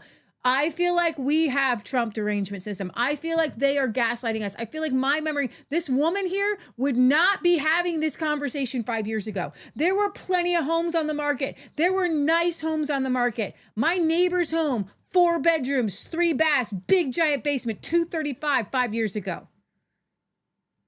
That's less than what they want. I'm paying property taxes on my 2-bedroom, 1-bath Cape Cod. I would be like a rich millionaire at this point. Well, it is interesting, and I've said this before, and I think that you guys feel it too. You may not have had a wage increase. Most of you haven't. It's difficult for your employers to keep up with the cost of inflation. But I know for us, if we were making 10 years ago, 5 years ago, what we make now, I would have thought we had arrived. I would have thought, wow, this is what it's really like. I would have thought this is amazing, right? We're not living any better than we were 5 or 10 years ago. We're still buying clothes at Gabriel Brothers, and I'm buying clearance everything and going to St. Vincent. We're just like you guys. And so I find it very disgusting. I don't know, there's a million words that go along with disgusting for these people, like a Trump or what's the guy that you mentioned? Bassett. Yeah. Essentially saying, here's, please, sir, I'd like some more. Like, you're going to really do great with an extra $4 a day. Oh my gosh. This is really going to help people with their extra $4 a day. Really? Yeah. If you said $4 an hour, I would say, okay, these now people we're talking. Can't feed their children. Tom Bassinet. No, that's Tom Holman. Whatever his name is, Scott.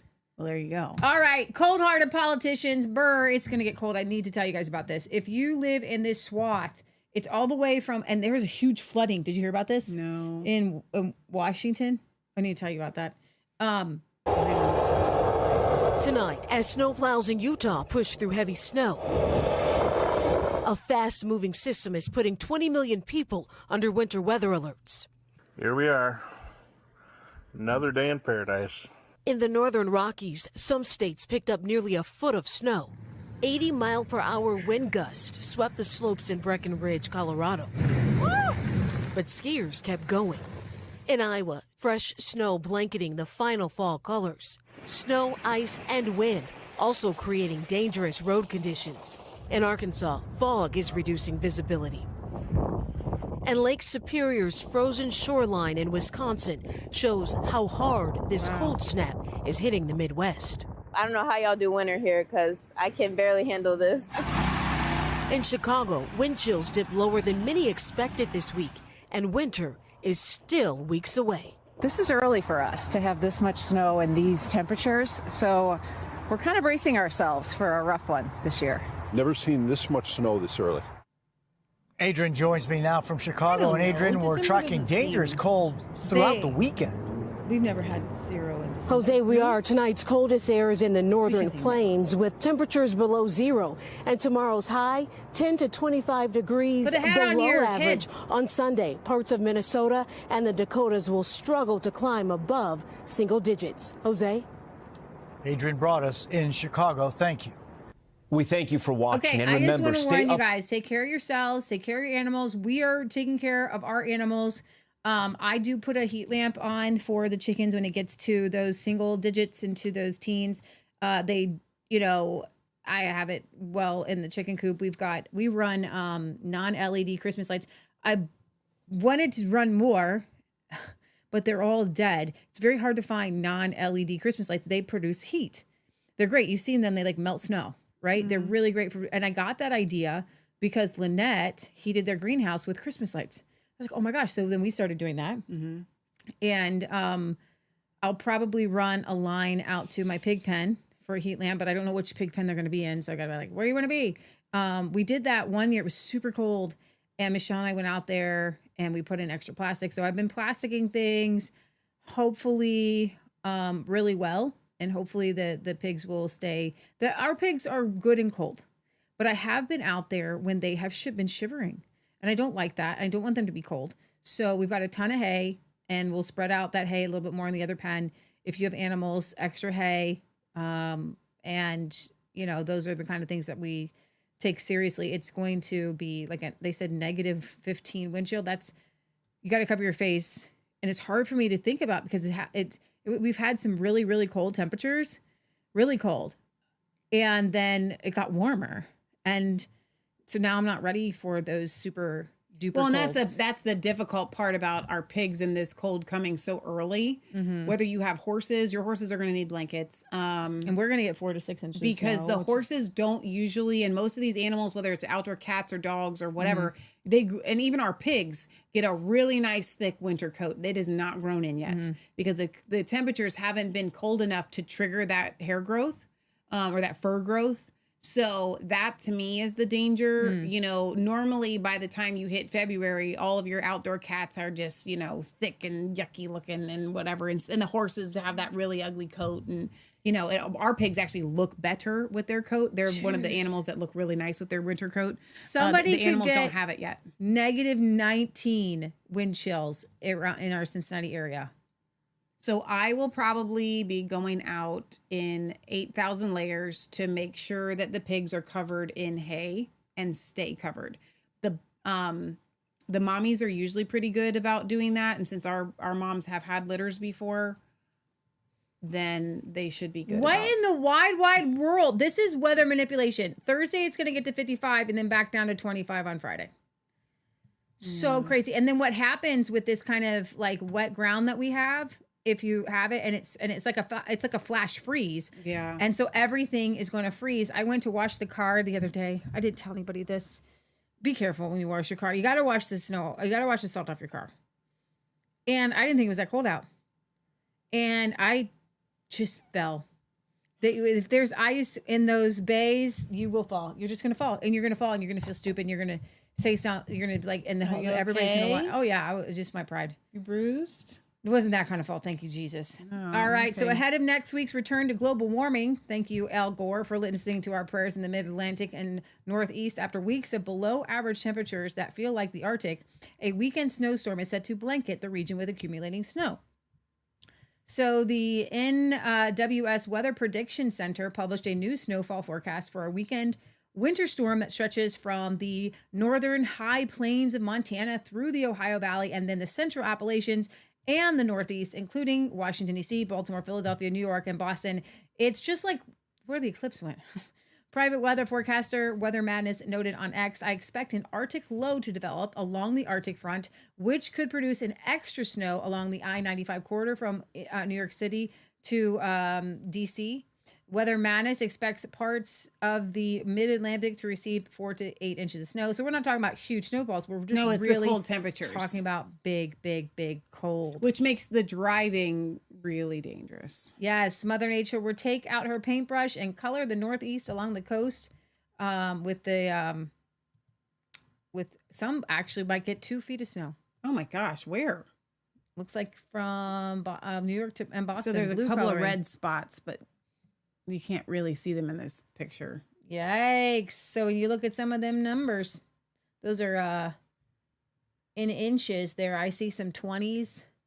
I see, wait, is that a real number? 63? Hang that on. can't be real. No. It is. It says, oh, that's to-date winter snowfall. Oh my goodness, that scared me for a minute. 63 though, so maybe You're so 63 funny. inches of snow. Well. And then after the polar vortex freeze, global warming returns before Christmas. No. That a warm up for the eastern half of the U.S. is expected to begin Tuesday to Wednesday of next week. A whopping 235 million people are going to be cold. Did I mention you're going to be cold? Oh my gosh, that's funny. You are gonna be cold. Okay. American students in North Carolina, in Chapel Hill, were taught that Santa is a gay black man married to a white dude. What? And it's a story presented to second and third graders. Students in Chapel Hill, North Carolina are being taught that Santa Claus is a gay black man married to a white dude. It's a storybook presented to second and third graders called Santa's Husband. Lord only knows what they're doing to the elves. Truth. That's not made up. That's from Newsmax. I mean, or OWN. I can't remember which. But anyway, I mean, that's a true story. Santa Claus is being taught. Santa Claus is what's being taught to elementary school age kids in the state of North Carolina is that Santa Claus is a gay black man married to a man. I can't. Mr. Claus. Mr. Claus is married to Mr. Claus. No. That's exactly what's being taught. I can't, Leah. That's not real. Yeah, it's real. No. So it looks like it's an old thing, but it is real. That was coming up this week. So it's actually really fitting. You know why? Why? Because you see the creeps. I don't trust any Santas that look like that. I know. They want to be around all the kids. Speaking of silver, I want to read this, and we're going to go on to our Charlie Kirk deal. See how enthusiastic I am. A 27-year-old customer bought 50 ounces of silver today at $63 an ounce. That was their first ever silver purchase. Not fazed by the record prices, they're not alone. We're seeing more first-time buyers stacking silver despite highs. Fear of missing out, maybe, but something deeper is driving this. What we're seeing is a growing understanding of what kind of silver they want to own. Not just exposure, but possession, physical metal, no counterparty risks, no digital promises. They see silver as scarce, undervalued over the long term, and increasingly strategic. And they're positioning accordingly. The speed and confidence of this new capital tells us more than just interest. It tells us conviction is building. Wow. So I would say that silver is not, you're still at a low because this thing is just exploding. I do not see it going down. Oh my gosh, I spent $60 on silver. It's going to go back down to 40. I do appreciate when silver like balances out and like stays 30 for a while and then I keep making perpetuity purchases. Yeah. When it goes up to 60, I do get a little nervous. I do wonder, like, is it going to go down a little bit lower before it goes back up? But I say there's never a bad time to enter There's in. never a bad time to enter into silver. There is a bad time to be a conservative, and it's today because Candace Owens, Charlie Kirk. So I actually appreciate Jason Whitlock's. Okay. Which I really don't like Jason Whitlock at all. He loves Candace Owens. Everyone hates Candace Owens now. But he's a big Israel guy, isn't he? I don't know, but maybe I'm wrong. I might be wrong. actually want to play his commentary first, and then we're going to play Erica Kirk. Stop. I can't. Okay, and then we're going to play some other clips. But I felt like his take on this was pretty accurate. This is a grieving widow. Husband was basically shot in broad daylight in front of the entire world. She's got 2 kids. She's been placed in a position that if there were real masculine Christian men, they wouldn't be wasting time trying to, it's Candace Owens' fault. She's the worst person on the planet. They would be, Erica, go take care of your kids, go grieve. We will answer the questions that come along with having our CEO, the leader of an international political movement, assassinated in broad daylight on a college campus. We will answer these questions. We will not send the grieving widow out there as a heat shield for men who failed on September 10th. You know how I know they failed? You know how I know everybody's being fake and false? Because in Butler, Pennsylvania, when Donald Trump nearly got his head blew off, what did we immediately do? Looked at the Secret Service. Hey, man, what the hell is the FBI? What is Secret Service? What are the people that are supposed to be protecting Donald Trump? What the heck are they doing? How did they not check the roof? How did they not better secure President Trump? And we went, you see them 3 women in front of Trump, in front of the car? We mocked and ridiculed them. They work for the Secret Service. They're part of Trump's family. But we mocked and ridiculed them and demanded better. And we wanted questions, and we still want questions answered about how it happened, what was the breakdown in security, who was involved, and heads need to roll. That was our reaction when Trump almost got killed. And conservatives were the leaders of the people saying, hey, man, we need answers here. And I don't care, that little fat Secret Service lady, we will call her out and we will mock her and we will ridicule her until our questions are answered. But Charlie Kirk gets killed. TPUSA. This ain't no mom and pop joint. They're rolling in $100 million a year in money. This is a major political organization, and their leader got assassinated in broad daylight on a college campus by some 21-year-old jerk-off idiot on a roof 200 yards away. And no questions, none of the outrage, nobody saying, hey, man, what did TPUSA spend their security money on? All the people standing around Charlie Kirk, what are they doing? How did this happen? Somebody should have been fired. Publicly fired and held responsible. It can't be, you can't send the grieving widow out and gas her up and say, hey, don't blame any of us, Erica. You go out and be a heat shield for us. We are all your family, Erica. We did nothing wrong. We shouldn't be held responsible. Go out and tell the world that if you have any questions about our failures on September 10th, well, that's an attack on Erica Kirk and her children. Are you kidding me? Wow. No, that was really good. The only thing I don't like about the stance that he's taking is it just keeps saying grieving widow, grieving widow, grieving widow, and that TPUSA is sending Erica out. Nope. She's going out herself. She is going out there herself. She wants to be out there. She has wanted the limelight and fame her entire life. This has been her goal. She is loving every minute of this. If there is any ounce of love between her and Charlie Kirk, the grieving is overshadowed by the joy of the fame. Yeah, it's hard to watch. Here, let's play this up. She went on with, I think it was it Barry Weiss on CBS, and she's got a cross network or necklace, and something just isn't right. This one? Yeah.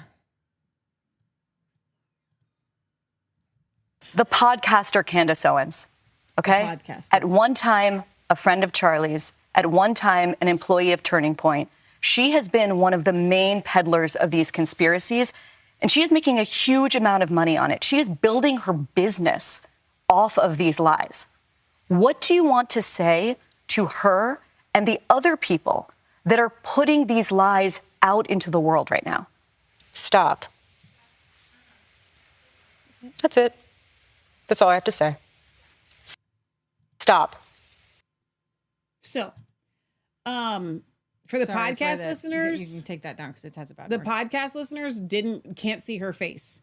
I'm so glad that somebody did a side-by-side screen of this, because she starts out all smiles and you literally watch almost like a demonic possession takeover of her face. And then, so she does this when she says stop. I want you guys, we're going to play this again. I want you to watch her.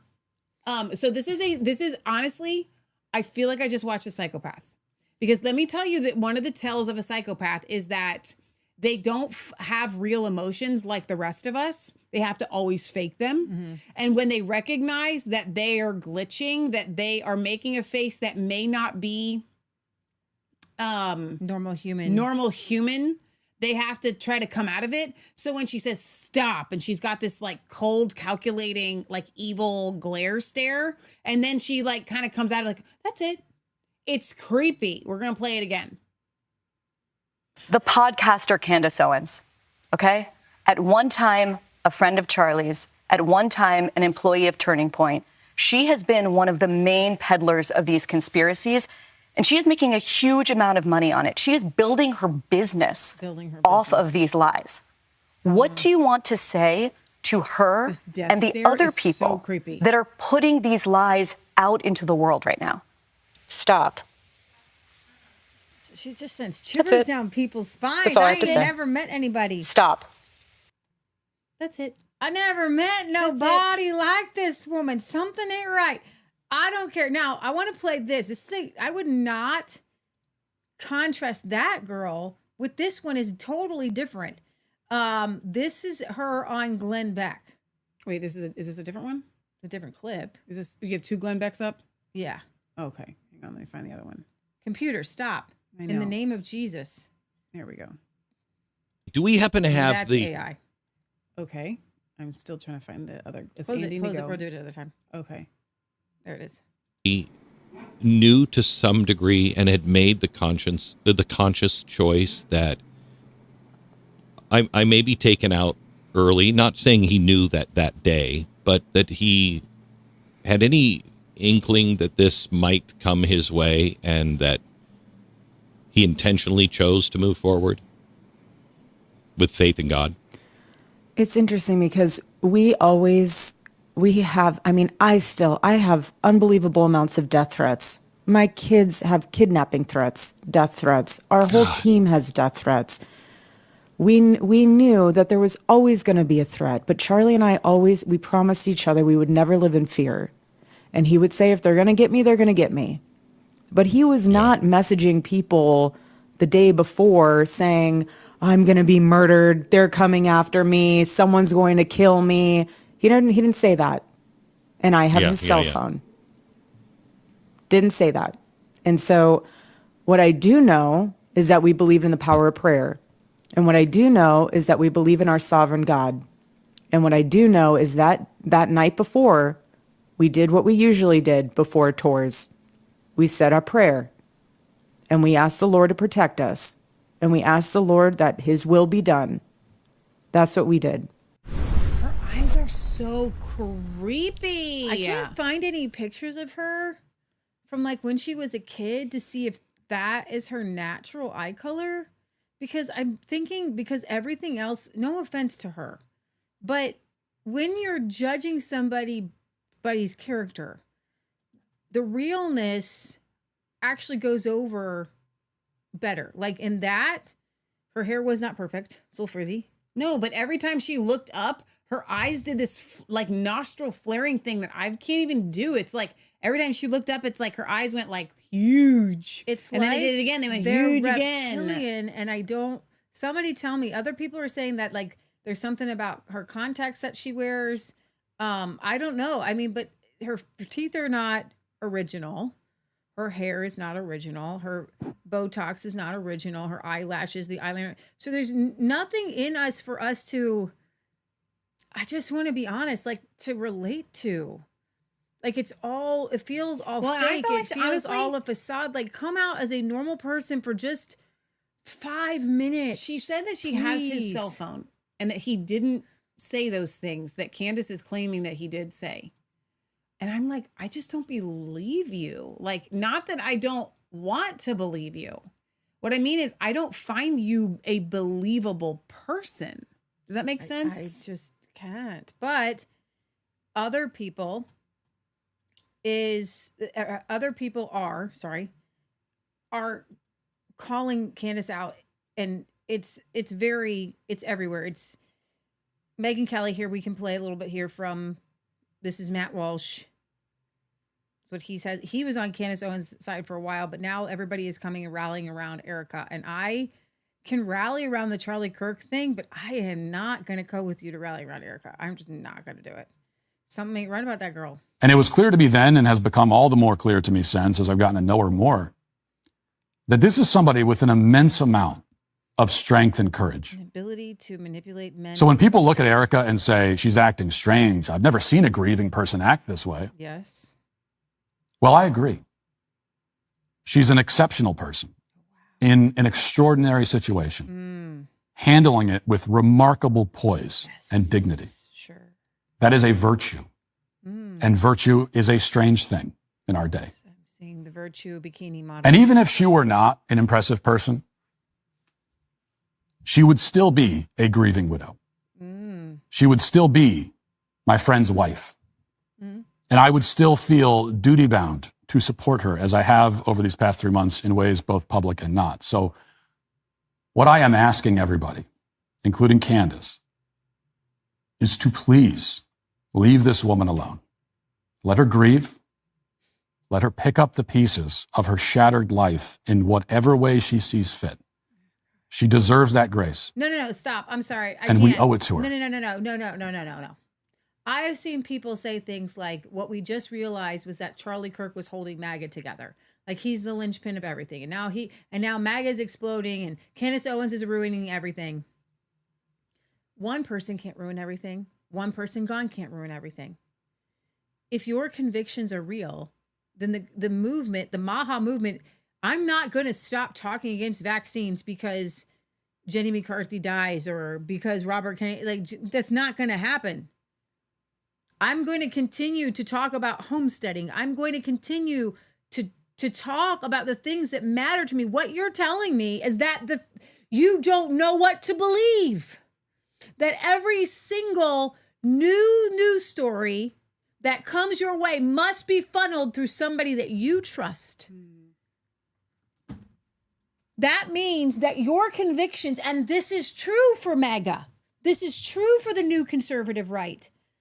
They have all done this where they will look and they'll say, hey, what are we all supposed to say right now? And that, my friends, is what the left does. Yeah.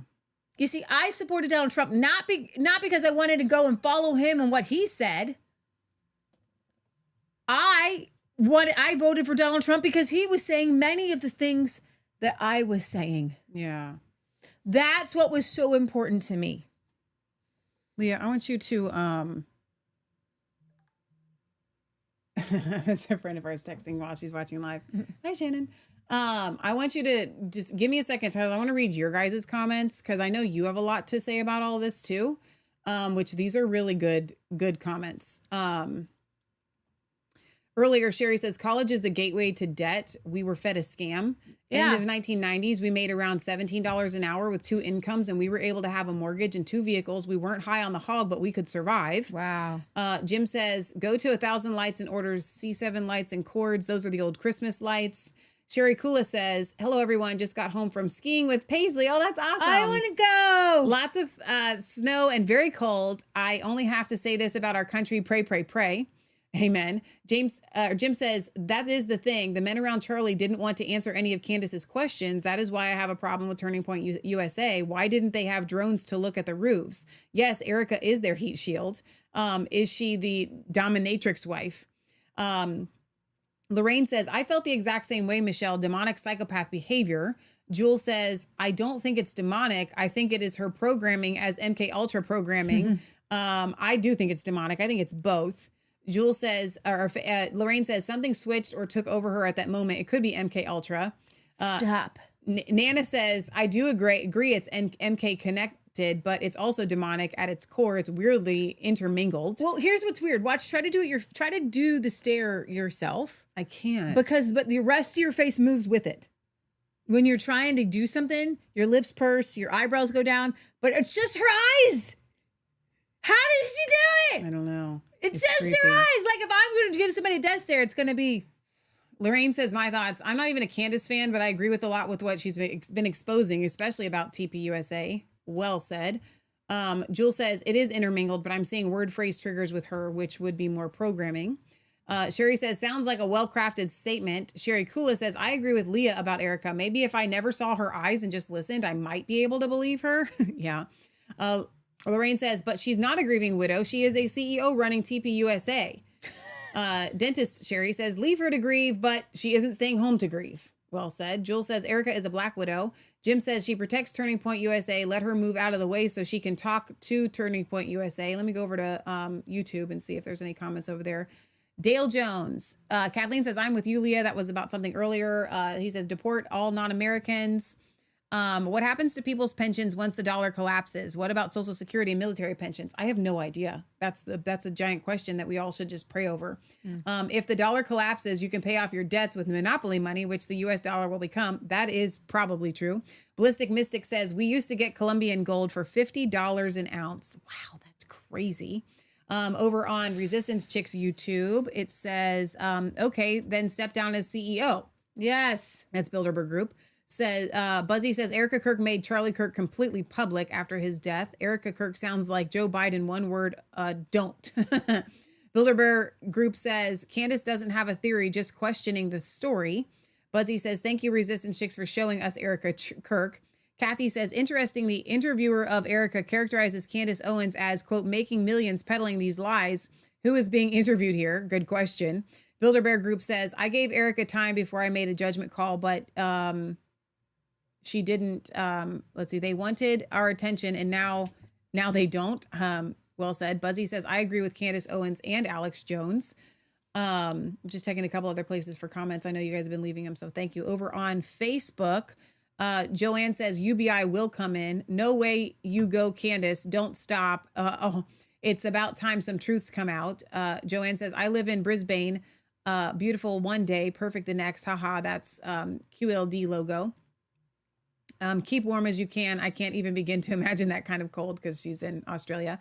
Loretta earlier says, after this deep freeze, I believe we will have high in the 40s and 50s, Tuesday, Wednesdays, and Thursdays, and dipping back down again. This is nuts, and it's not natural. Speaking of it's not natural. Not natural. So I have a couple of thoughts here, and then we're going to move on. Can you give your thoughts why people watch this?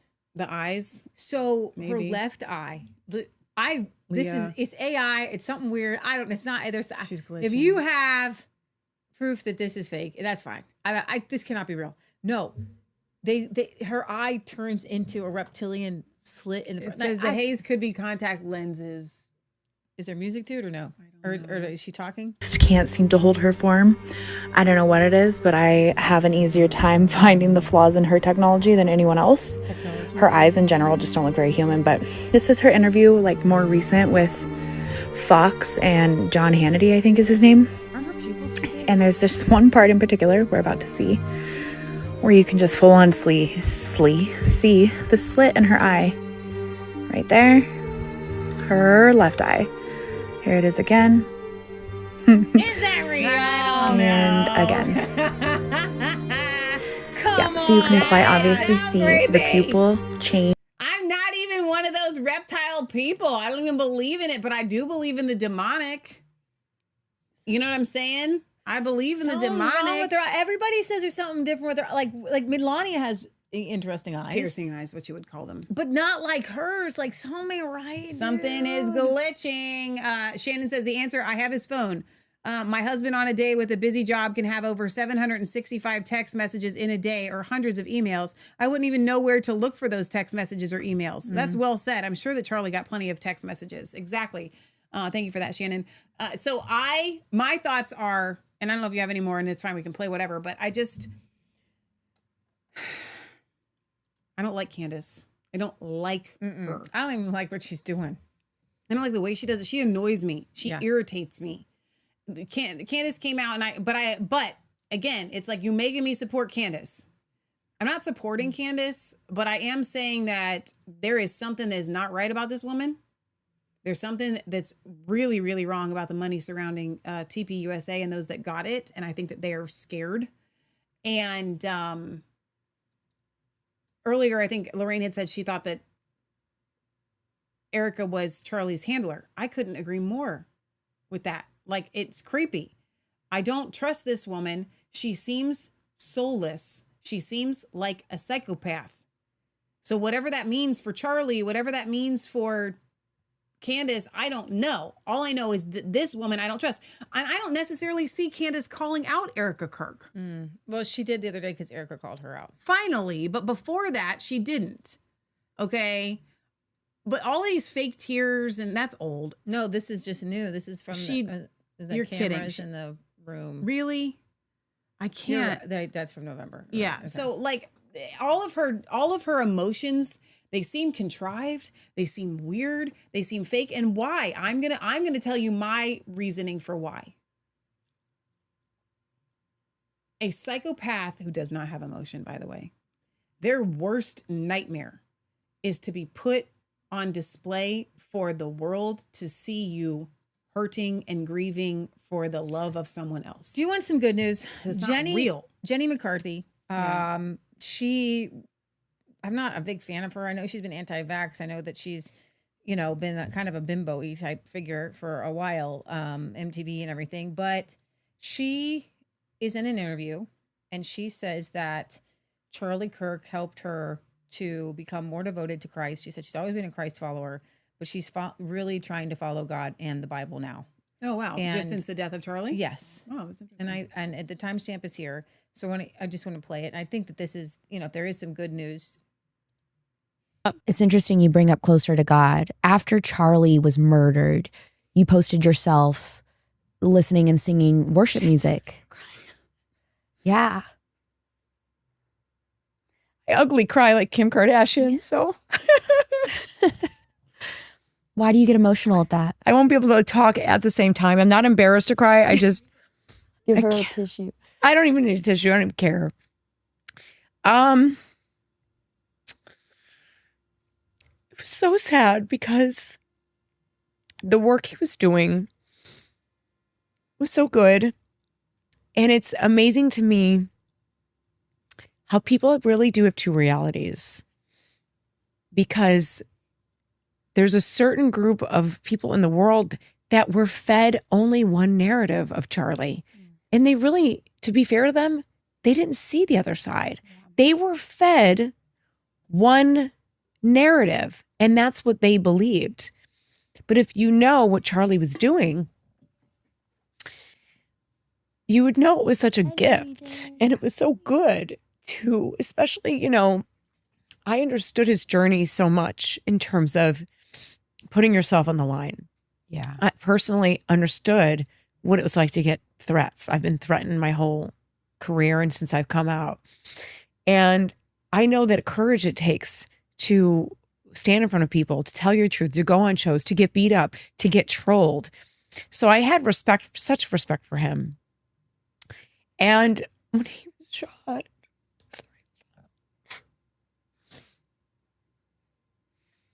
I just need to pause this real quick because Leah knows what I'm going to say. Jenny McCarthy is an actress. Mm-hmm. So she can actually fake cry. I'm sure she can. Whether this is real or not, I'm not going to comment. I don't know. Maybe she's having some real emotions. Okay. Mm-hmm. But tears and the way that we cry and the way that we mourn for somebody always look the same. Mm-hmm. Okay. Whether you're faking it or not, or whether you're acting in it or not, you have to be able to conjure up. And here's the big tell, guys. I'm going to tell you something right now. This is going to definitively put a hole in this thing. You have to, if you're acting, you have to draw on real emotions to get your body. So those are real emotions. 100%. She's having real emotions. About whether something. She's conjuring them to come up or not, doesn't matter. You see the veins in her forehead. You see her nose is turning red. You see the way that her eyes are producing these tears. She's having all kinds of changes in her body. I watched something the other day that said, when you're going to cry at something, you get a metallic taste in your mouth 2 minutes prior to to crying.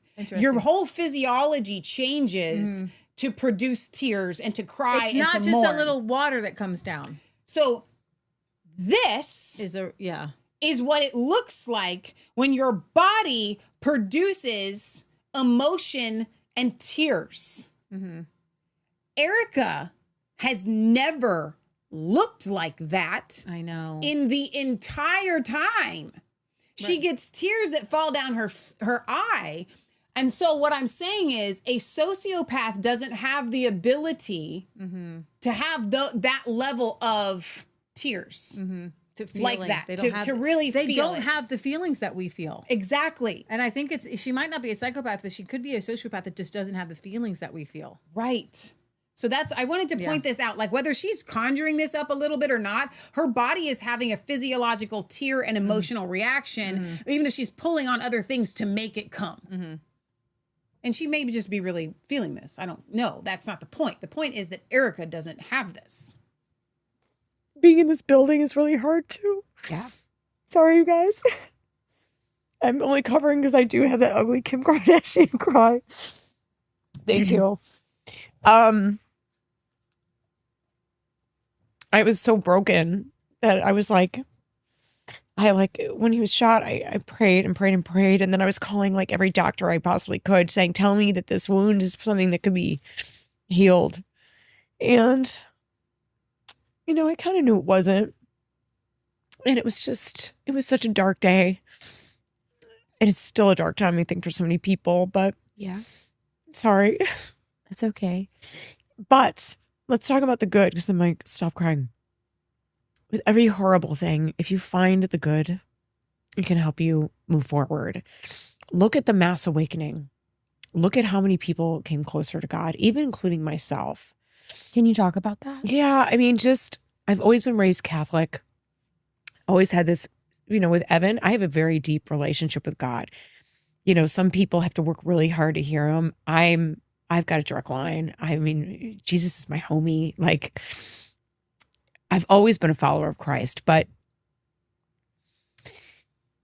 when he passed, I completely surrendered. I am so devoted. I mean, I started Bible study immediately. Oh my gosh. Duomo is a great app, you guys. I love it.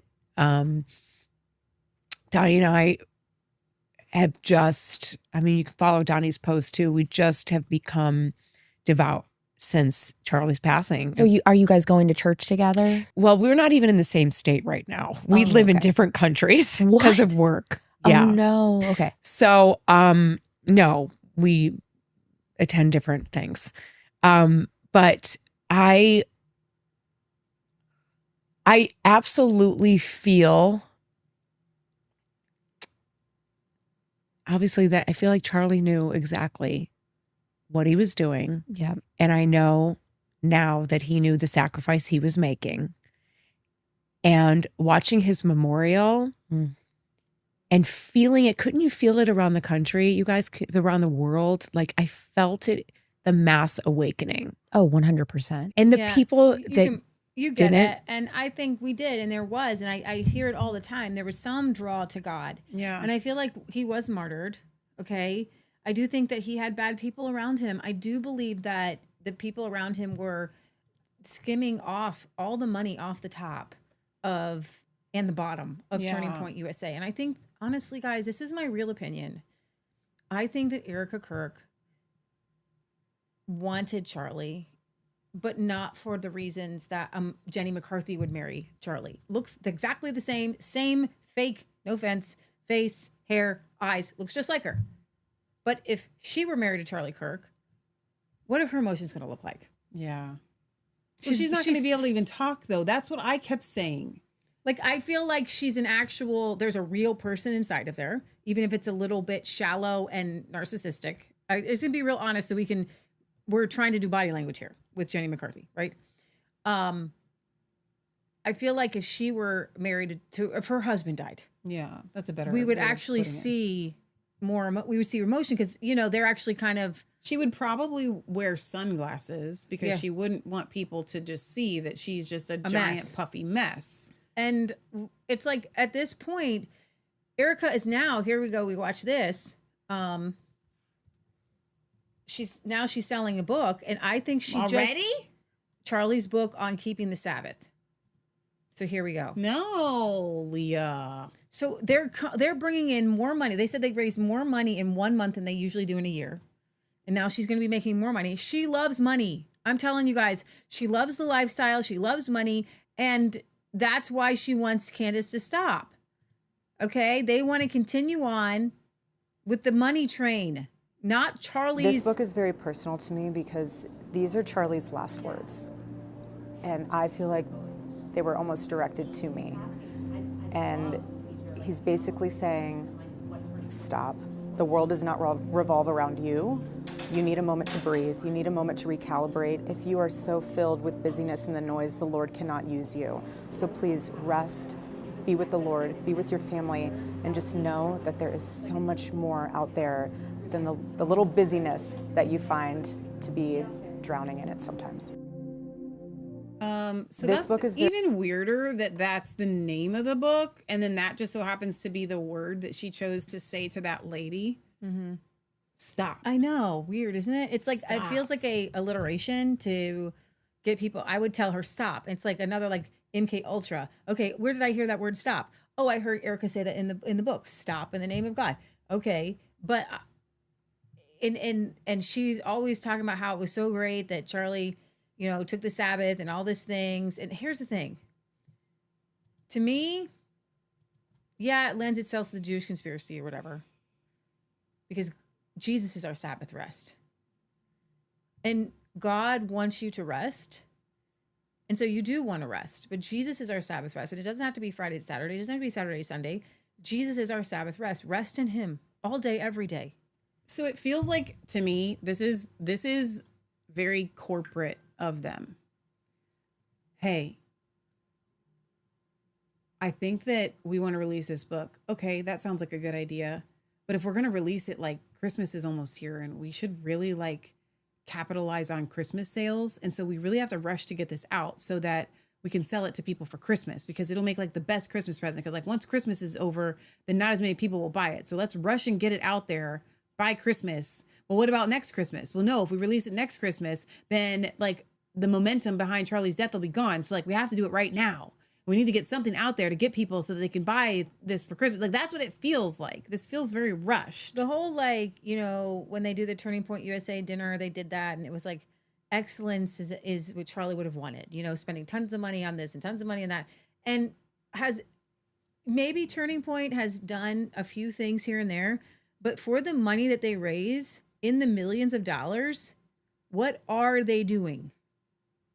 Okay. What are you doing? It feels like Ukraine funds. Yeah. Like, yeah, there's a war, but some people are getting rich along the way. Right. And Erica is getting $1 million home. This is a nonprofit, multi-millions of dollars. Yeah. The best of the best. And that's not okay when you're asking and living off of donations. But this was funny. Steve Deuce with The Blaze, who really hates Candace, did make a Christmas compilation of Candace Owens. And I hope that it doesn't get picked up by YouTube because it's all different words.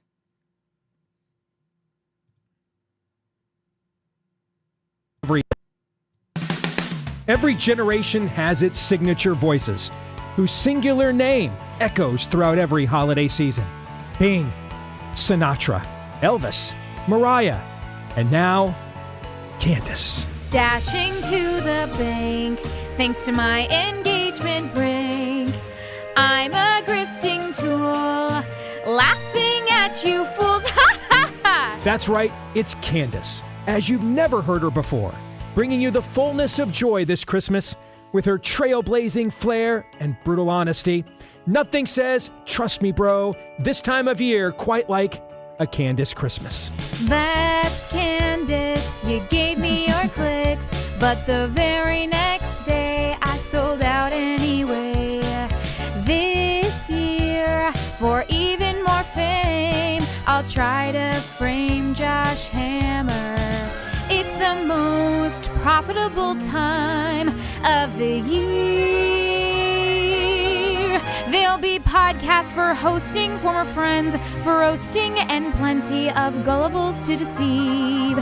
There'll be scary Jew stories, tall tales to boost my glory from text, fake from long, long ago. Qatar baby, slip Alexis under the tree for me. I've been an awfully good girl, Qatar baby, and rushed that wire transfer tonight. Shapiro got run over by yours truly. I can't believe that dumb Israeli ever hired me. You could say there's no such thing as blasphemy, but I can't even turn Crisis King into idolatry. But don't worry, it's not all fun and frivolity. A Candace Christmas is also here to honor the real reason for the season.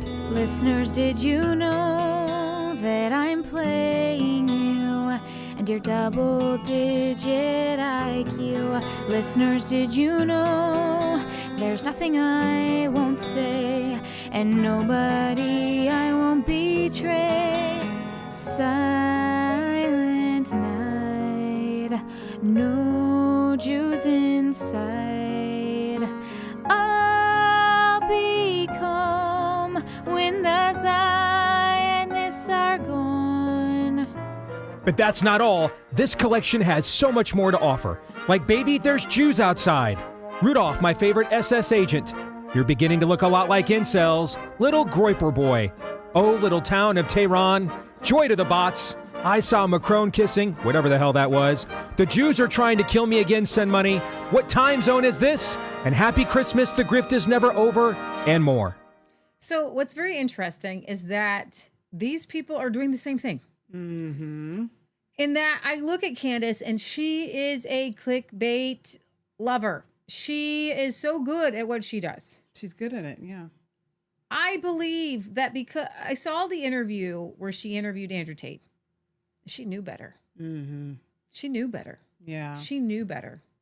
I don't trust her as far as I could throw her. She is literally an Andrew Tate apologist. And there is this group, like over here, Tucker Carlson, who is doing an interview with the Qatari government saying that he bought a place in Qatar. Like, why do you have to be, just because you are talking about Israel, why do you have to now go and be pro-Muslim? Like, that's what I don't get with these people. Why do you have to be pro-Palestine? Why do you have to be pro-Gazans? Why do you have to be pro-Hamas? Guys, this is the cognitive dissonance that they are forcing upon us. Marjorie Taylor Greene just took pictures with Code Pink, the pro-Palestinian protesters that we were all against just 5 minutes ago. Well, see, that's what makes me upset. This is why I think one of our show is, even though we are crazy, we're one of the most sane shows out there because we're not buying into, it's like it's like pick a side. They force you to pick some sort of side, and we're not picking a side. You end up siding with the people that are mildly aligned with a couple of things, and then the next thing you know, you're holding down a belief that you didn't hold 2 seconds ago. I want to read some comments over here. Because you guys are, I knew you were going to have something to say about it. Kimberly says, no one knew Erica Kirk before Charlie's death. Now everyone knows her name. She seems like she can't handle the sudden fame. I think she can handle it, but I get what you're saying. Lorraine says, the reptile shape shifts in and out, especially the eyes, like Kenneth Copeland's eyes. I think it's just demonic, but yes, 100%. Nana says, you guys, I have seen people's eyes change right in front of me. It's way creepy. Well, that's disturbing. Sherry says, Charlie wanted an audit of the organization. Lorraine says, I agree with a lot she is saying about this particular situation. Never agreed with her prior to this. I think Candace is also playing her own part. That's well said. Jules says, what I find interesting is that I cannot think of any other widow of a famous figure acting like this. Deb says, Jenny has some really good books. Sherry says, I feel badly for Charlie. I think he really loved her. No, I think he did too. Lorraine says, Jenny McCarthy opened my eyes to vaccine injury 23 years ago. Wow. Lorraine says those are real tears. Yes, that's what I was going to type, more like sociopath characteristics than psychopath. Well said. Lorraine wants to know if the book was written by AI, and Jules says, no, it was already in editing when he was killed. And she says that it was on pre-sale before he was killed and that she still wants it, which that's awesome. That's good to know. Sherry says, it rubs me the wrong way. A grieving widow is hawking a book 3 months after her husband was violently killed. I do actually agree with that. It feels weird. It's all theater to distract us from whatever is going on behind closed doors, says Sherry. I totally agree with you. Let me check a couple other places. Gina says, it's awful. I just can't anymore with any of them. I know. Samuel says, did Charlie say he had a book coming out in December? I don't know if it was coming out or not. I just know that it feels weird. Okay.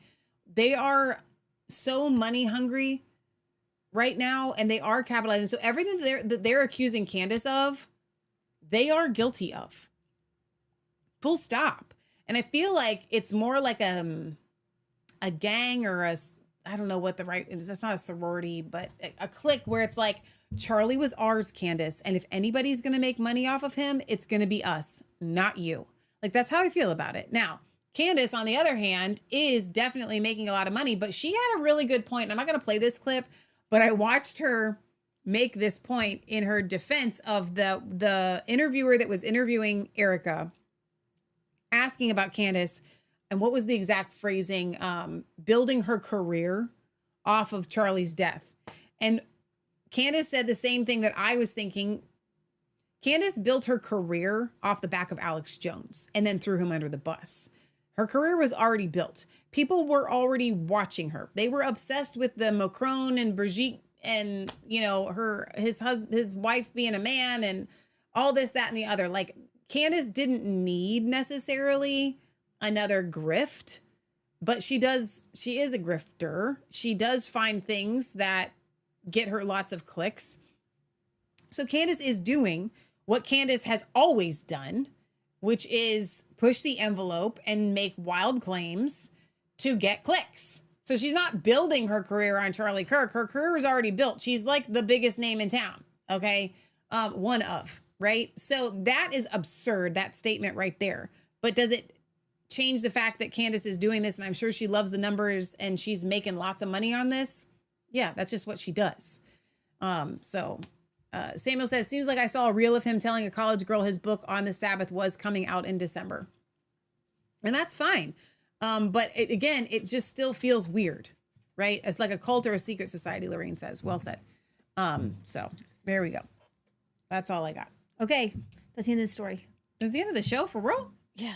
You had other stuff going on? No, that we don't have anything else. That's it. Okay. All right. Well, that's good. We've been trying to end shows a little bit earlier, not just because we don't want to keep you guys up, because we definitely care about you, but because we're staying up way too late too. And we need to be able to get to bed. No, we got fat cats are taking Ozempic now. That's for it. real though? Yeah. Like they're literally giving. Could be a solution to terminal feline illnesses.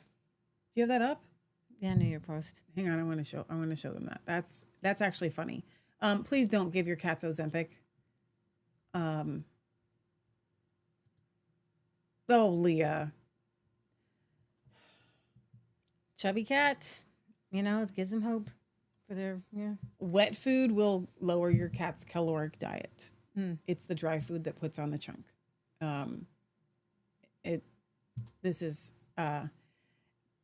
If you want your cat to not live long. Well, see, here's the thing. They're saying that the fat cats won't live long regardless. I don't trust it. I do not at all trust. So I do have one last thing. Do you want to hear a good news story?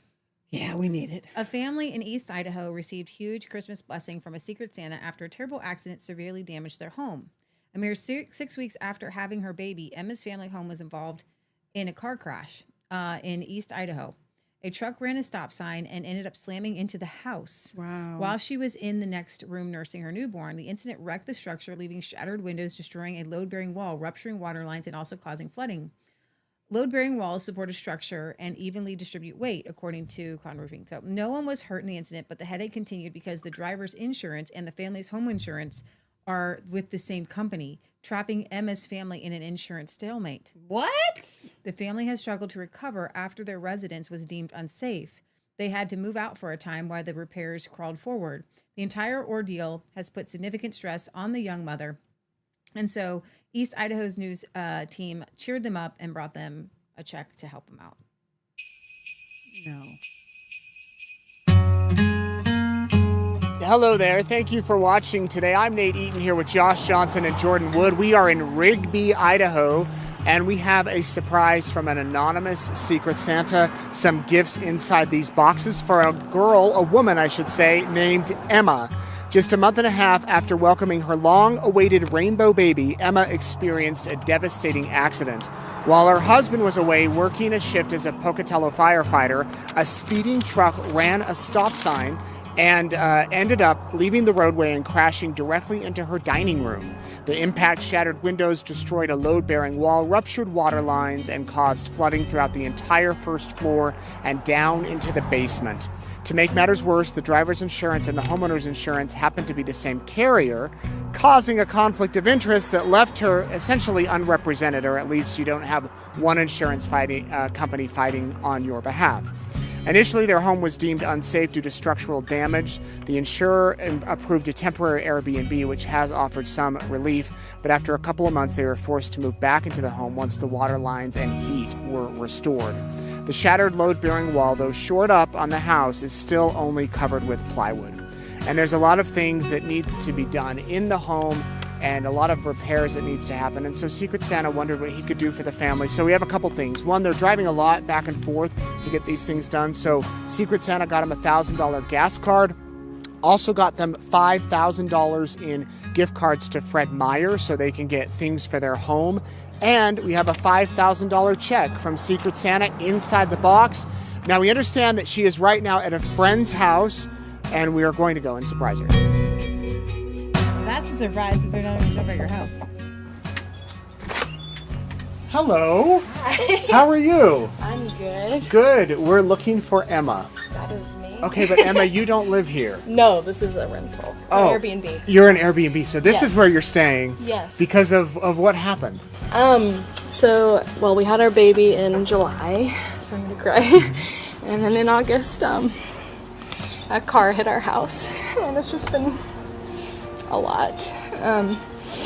And so our house has extensive damage, so we haven't been able to live there for many months now. And it was just a random car crash that came through? Yeah, so somebody ran a stop sign, and then they were hit on Lomax, and then that car that ran the stop sign somehow made it into our front dining room window. Oh my God. And so I was in the next room nursing my baby, my newborn, when it happened. Oh no. Yeah. How are things today? Things are okay. Both of our cars, my car's not running today, so I'm kind of trapped in Rigby while my husband's at work, but... And he works in Pocatello, right? Yes, he's a firefighter. Oh wow, you guys are kind of going both ways. Yeah. Wow. So it's been kind of crazy, but, it is what it is. Well, I'm glad nobody was hurt, because had Yeah. you been in that other room, who knows what could have happened. Exactly, yeah. We were in the room right next to it, so I saw the car coming towards the house, and I kind of froze when it happened. Oh my gosh, yeah, I can Yeah. imagine. Yeah. Well, when will you get to move home? Well, the plan is by the 1st of January, but it kind of keeps getting pushed back, and that's no fault of the restoration company. It's just contractors and things that keep coming up, so. Wow. I'm so sorry that happened. That's why we're here. Our Secret Santa heard about you and asked us to bring you a gift. So we're glad that you're here today. And would you mind opening in front of us? Yeah.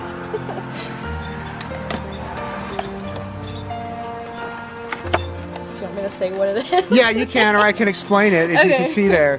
So Oh, sweet. there's a bunch of gas cards for $1,000 because you guys are obviously driving a lot back and forth. Yeah. And then there's $5,000 in there from Fred Meyer. Thank you. To get whatever you might need for the baby, for the house, for whatever as you kind of rebuild and get back to normal. Thank you. Yeah, Merry Christmas. Thank you. Well, let me give you one other present here. Okay. Now let me set this down. Sorry, I'm like very It's okay. And that lid you can pull off. Yeah. Okay. Oh my gosh. Thank you. Yeah. All the best to you guys. Thank you. Sorry. It's all right. It's all right. That really means a lot. It's been really hard. Yeah. Well, I guess more than anything, Secret Santa said just for us to send his love to you and your family, your husband and your baby, and hopefully you're back home before long. Yeah, hopefully before Christmas. Yeah. We'll see. Yeah. So good to meet you. Yeah, you too. Take care. Oh my gosh. Somebody call the ambulance. Yay. That is so exciting. Oh my gosh. I love that so much. That was a tearjerker. Sherry says, who else is crying? Oh my goodness. Oh my goodness. And that is what Christmas is all about. You know, I was reading everybody wants to take the goodness out of everything. You know, people were saying that some Jews wrote White Christmas and some other ones, and they did. And the whole point was to take Jesus out of Christmas. Oh, stop and it. to take it over. And it's like, well, you can't. It's literally called Christmas. First of all, if you've ever seen White Christmas, they do talk about Jesus. So, like, it's not like a completely Yes, they do. So they do. So you're not taking my Jesus Lorraine out says, of so her. beautiful. Sherry's raising her hand too. Yes, she's crying. I'm not crying. You're I'm crying. not crying. You're crying. Okay, so we are going to sing a Christmas carol. Now, we actually talked about, we've received a couple of cards and an Amazon package. Here's the thing. This is the time of year where if you guys send us anything to our P.O. box, we just start saving them for our Christmas special. So if you send us something that you want us to open ahead of the Christmas special, please let us know, or it's going to just sit there unopened. That has happened. It's given us some issues in the past, but it still is our policy to do that, to save everything for the Christmas special. Let's see. Joanne says, you got to remember Candace's husband is loaded. Candace doesn't need the money. That's so true. That's a good point. Samuel says, seems like I saw a reel of him telling a college girl his book on the Sabbath was coming out in December. Oh, yeah. Okay, so before I go anywhere, I have two things that I want to advertise for you guys here today. So stick with me for 1 second. Right now, this week's sale is on our deodorant, right? So on shop.resistancechicks.com, what I did is I took $4 off of whether you either buy the stick or the jar. That makes them either $10.95 or $11.95, and then you take 10% off of that with promo code Christmas 2025. So if you want to stock up on deodorant, now is the time to do that, because essentially it'll be either $9.95 or $10.95, which is the cheapest we've ever done that. Or you want to tell all of your family members that they need, but thanks be to God, who always leads us triumphantly as captives in Christ, and through us spreads everywhere the fragrance of the knowledge of him. For we are to God the sweet aroma of Christ among those who are being saved and those who are perishing. To one, we are an odor of death and demise, and to the other, a fragrance that brings life. 2 Corinthians 2, we call it Perfume Day Jesus. Wrote a song about that when I was 16, because that's this fragrance that you will smell like if you actually have a Christian. If you are a Christian, then you will smell like Jesus, because this does not make you smell like anything but yourself. Right. That's why we call it that. It covers up all bad bacteria so that you can smell like you. Yes. The best you are. Now. And not Old Spice or Degree or... So that's our sale that's going on. Now, I have not decided what next week is going to be like our last kind of week of sales, because I'm trying to get things out to you guys in time for Christmas. Okay. So starting on Tuesday, the 16th, we will be running probably a pretty significant sale, and it'll probably be on the collections. That's kind of what I'm thinking, and it'll be big because it'll be on a collection, which is already a reduced price. Then you're going to get 10% off of that. So I just want to let you know in advance what sale is going to be next week. Okay. So probably I'll put every collection that we have on sale, even if it's the Better Beard Duos, things like that. And I might make a couple of different types of collections if I have the time. We'll see, and put those on sale too. Any eye pillow collections, right? But before I go anywhere, I want to tell you the calendar is still going to happen, even if we have to do a January to January calendar, or what I mean, like even if it gets pushed out, that is going to happen. The Resistance Chicks Homestead Almanac. It's going to be really, really fun, and I'm super excited about it. If you're like us, every year we buy about 5 different calendars for our house and family. Uncle Jack gets one, the kitchen gets one, I get one. We usually put one somewhere else. So we usually end up with like 4 or 5 different calendars. Okay. So you can also buy, and this is available for pre-sale right now, our own Kimberly Wenzel, whose daughter Kira plays the outro on Holy Mountain that you hear at the end of every show. She used to go to Pastor Neil Peterson's church, so we know them. You guys, if you've ever seen any of the really cool pictures from the events from Neil's, Kimberly probably took those. She is a photographer, and she's known on Facebook as the Butler Butterfly Lady. She used to do calendars. And because I brought up the calendar, I asked her if she would be willing to do a calendar of pictures that she has taken of her life's work. I know you do more than just butterflies, but which are the butterflies. Okay. So these are her all original pictures that are going to be in her calendar, which are absolutely beautiful. If you want to order them, the calendars are going to be $25 each, which includes shipping. That's crazy cheap. Ours probably won't be that cheap. They'll probably be $25 for the calendar. I don't know how much they're going to be yet, because I have to get, our cost is going to be a little bit different. But if you want to pre-order them, you can do so by emailing her. Kim, you can put it in the chat. I know you had it listed here. You can follow her at the You can follow her at Butler Butterfly Lady on Facebook. Kim, can you put your email address, please? Oh, there it is. It's butlerbutterflylady at gmail.com. Butlerbutterflylady at gmail.com. Why is that not letting me copy that? At gmail.com. I want you guys to get these calendars. Please support Kim. We have to support each other, or what else are we doing? Abigail, I don't know how we get people to Abigail's because I think her Facebook page is private to just friends. I can't share it, but she is making the Bible covers. If you or the journal covers, not just covers, they're actual journals. They have paper in them and everything. They're leather. If you guys would like to order one of Abigail's journals, send me an email and I will connect you with her. And they're really pretty. Like they're leather. They are hand engraved. I don't know what it's called when you do leather work. And they're really, really amazing. So, so I definitely want to advertise for you guys for what you guys are doing because it is so important. So we are going to sing a Christmas carol here, but I wanted to advertise for the calendar and then also for our sale and to let you know what sales are coming up and to let you know that we are going to be doing our calendar. It just hasn't happened yet. We've been super busy. I've been filling orders. Which thank you. It'd just be something fun after Christmas. I think that it'll come out what we call for the 12 days of Christmas. Yeah, exactly. It'll be all good. right. How about We Three Kings? Okay. Nope. No. Michelle starts it. We three. Nope. That's really low. I need it that low. I can't sing it any higher. Sing it that low. I'll have to follow. We three kings of Orient are bearing gifts. We traverse afar. Field and fountain, moor and mountain, following yonder star.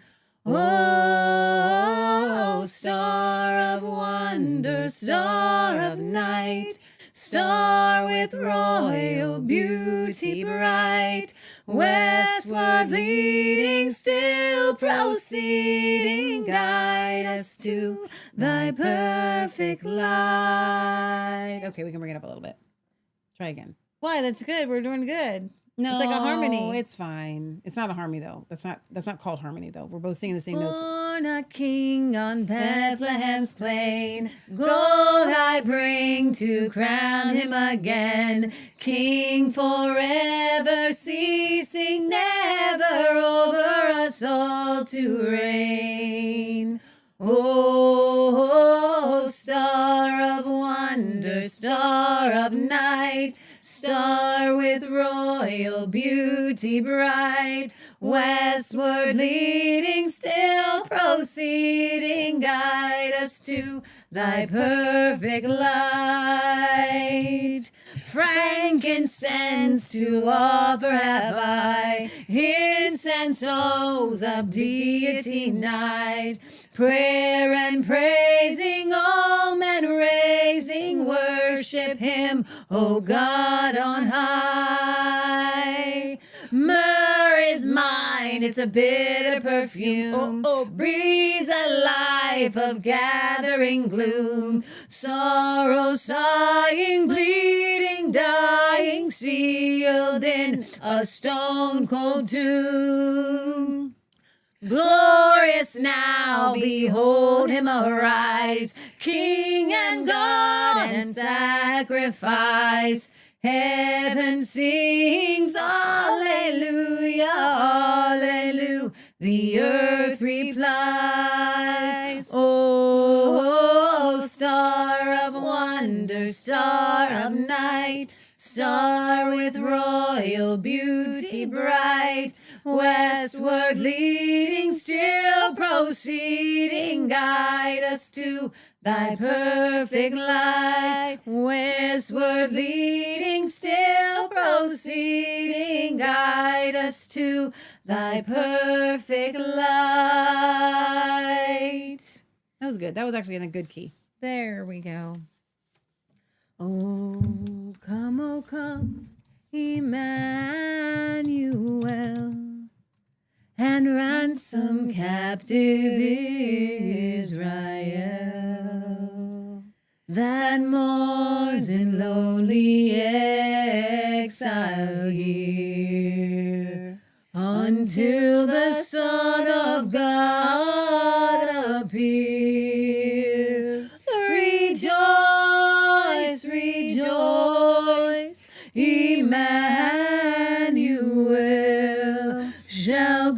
to thee, O Israel.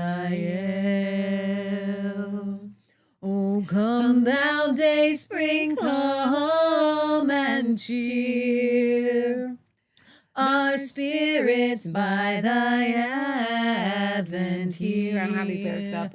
Disperse the gloomy clouds of night. I just meant for them. And death's dark shadows put to flight. Rejoice, rejoice, Emmanuel shall come to thee, O Israel. Oh, come, O come. I have plenty of other lyrics here. Okay. Oh, come, O wisdom from on high, who ordered all things mightily. To us the path of knowledge show, and teach us in its ways to go. Rejoice, rejoice, Emmanuel shall come to thee, O Israel. Let's go to verse 5. O come, O Key of David, come, and open wide our heavenly home. Make safe for us the heavenward road, and bar the way to death's abode. Rejoice, rejoice, Emmanuel shall come to thee, O Israel. Very good. Woo! All right. Merry Christmas. I had a young man. I was taking stuff back to Kohl's. Yeah. We had to get like 500 heater parts to get the one that works, the furnace. But it's working, and we don't use our furnace, but Patriot Gallery has really been wanting, like, especially if she's taking a shower, she likes to crank that puppy up. So we usually just heat with our wood-burning stove, but she wants coming the, this weekend, yeah. you know, it kicks on at the zeros. No, it does. So our wood-burning stove keeps us totally comfortable as long as things are above, like, 25. Below 25. Actually, no, like, for real. Really? Like, You think for a so? high. For a high. That's what I mean. Because when it goes down to the teens, it's fine. At night. Yeah. Yeah, but I'm just saying, like, a daytime high of like 25, and we're okay. If it starts to get below that, the wood burning stove isn't keeping the house as warm as you're comfortable. You just have to put more clothes. It's comfortable for me. What it gets down to, it will just kick on. But Mom keeps it at 70. I've kicked it down to 65. But anyways, I had to go to Kohl's. Yeah. Return these parts, and the cute little teenager there doing the thing. He's like, "Happy holidays." He's so cute. And I said, "Merry Christmas." Oh, you did? Okay. Yeah. I keep saying Merry Christmas in response to the Happy Holidays. Here's the thing. I actually have never had a problem with Happy Holidays. It's a saying that you say at Christmas. The reason why we have a problem with it is because people were instructed to say that instead of Merry say Christmas. that and not be allowed to say Merry Christmas. Because the holidays were supposed to be Christmas and New Year. That's all that anybody celebrates. There's no Kwanzaa. Nobody's doing Hanukkah. Well, no, people have always done Hanukkah. Nobody is making a big deal about Hanukkah. Yeah, but the people that celebrate Hanukkah couldn't care less if you say Merry Christmas to them. No. Never had a Jewish person offended at that. So they're not the people making a big stink about it. The only people that are offended are the people that are trying to make up something. They make up an offense. They make up an offense. So yeah, I'm totally, that's good for you that you said Merry Christmas back. Your face is offensive to me. Leah. All right, we're going to sign off here. Thank you for being here. We will be here on Sunday for our World News program. This week we did an Outliers series, time slot. Fantastic episode. I mentioned it earlier. Our interview with Trinity Debt Management, but we call it Financial Freedom because if you have been buried underneath credit card debt and high interest rates, you will love this interview. If you have ever had it happen to you in the past, you will love this interview. And if you sympathize and empathize with resistance chicks at all, you will still love this interview. It was a really, really good show. So there's that. We did do a really fascinating healing for the fractured soul on Wednesday or Tuesday, and More of Revelation you Red Pill. need that one than you know. So that is not the end of that subject.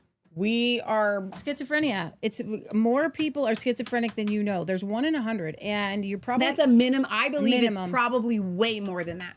And we talked about this prodromal phase. It usually happens right around you're in your teens, in early adolescence up to 35.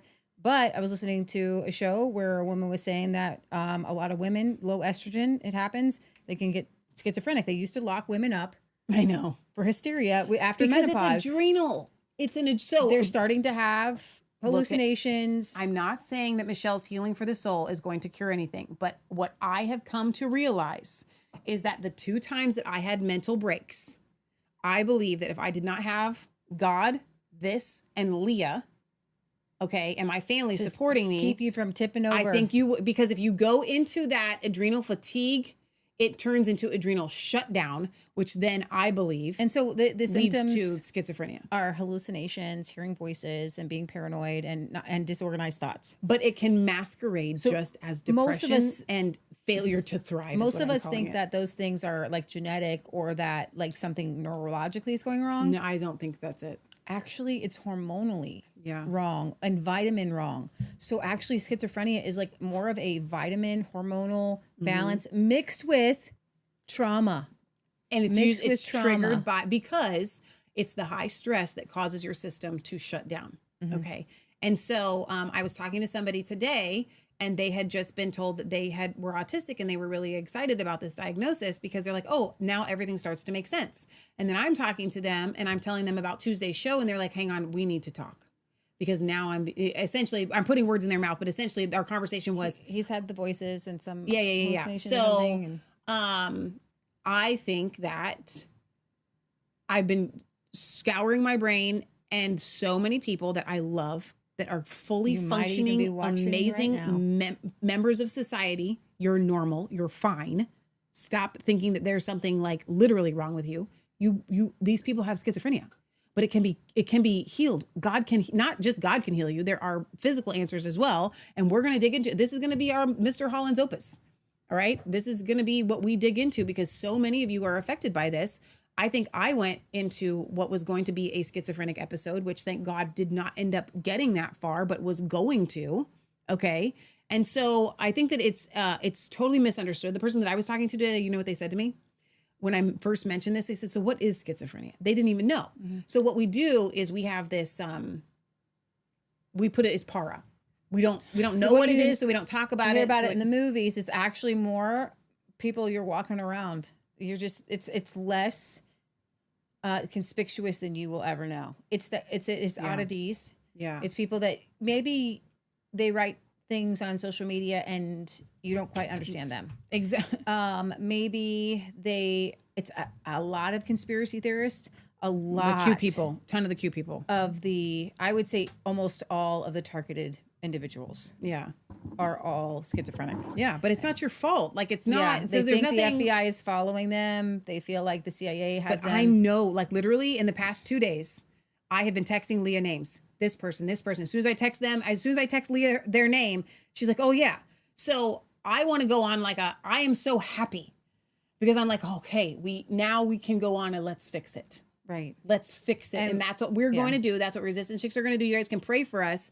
There will be books coming. There will be, God's going to allow it in the name of Jesus. You just say God willing, Lord willing. Something. Now, podcasts are our wheelhouse. Yeah. So we're going to continue to do podcasts about it. But I think that the more we dig into this and the more we showcase it to you guys, probably the next couple of weeks on Healing for the Fractured Soul, unless God brings something else to Leah's attention, we'll probably be digging deeper into this. Well, and how I think normal the it is. surrounding things, we're going to dig in. We need to dig into bipolar. We need to dig into borderline so that you can see where your relatives or you might fit. Yeah. And I'm going to say this, guys, we all fit somewhere in this, and it's a spectrum and we're all on it. So don't steal the title. Don't steal the title of my book. We're all a little crazy. Oh, is that what it's going to be? We're all a little crazy. We're all a little crazy. We're all a little cray-cray. Mm-hmm.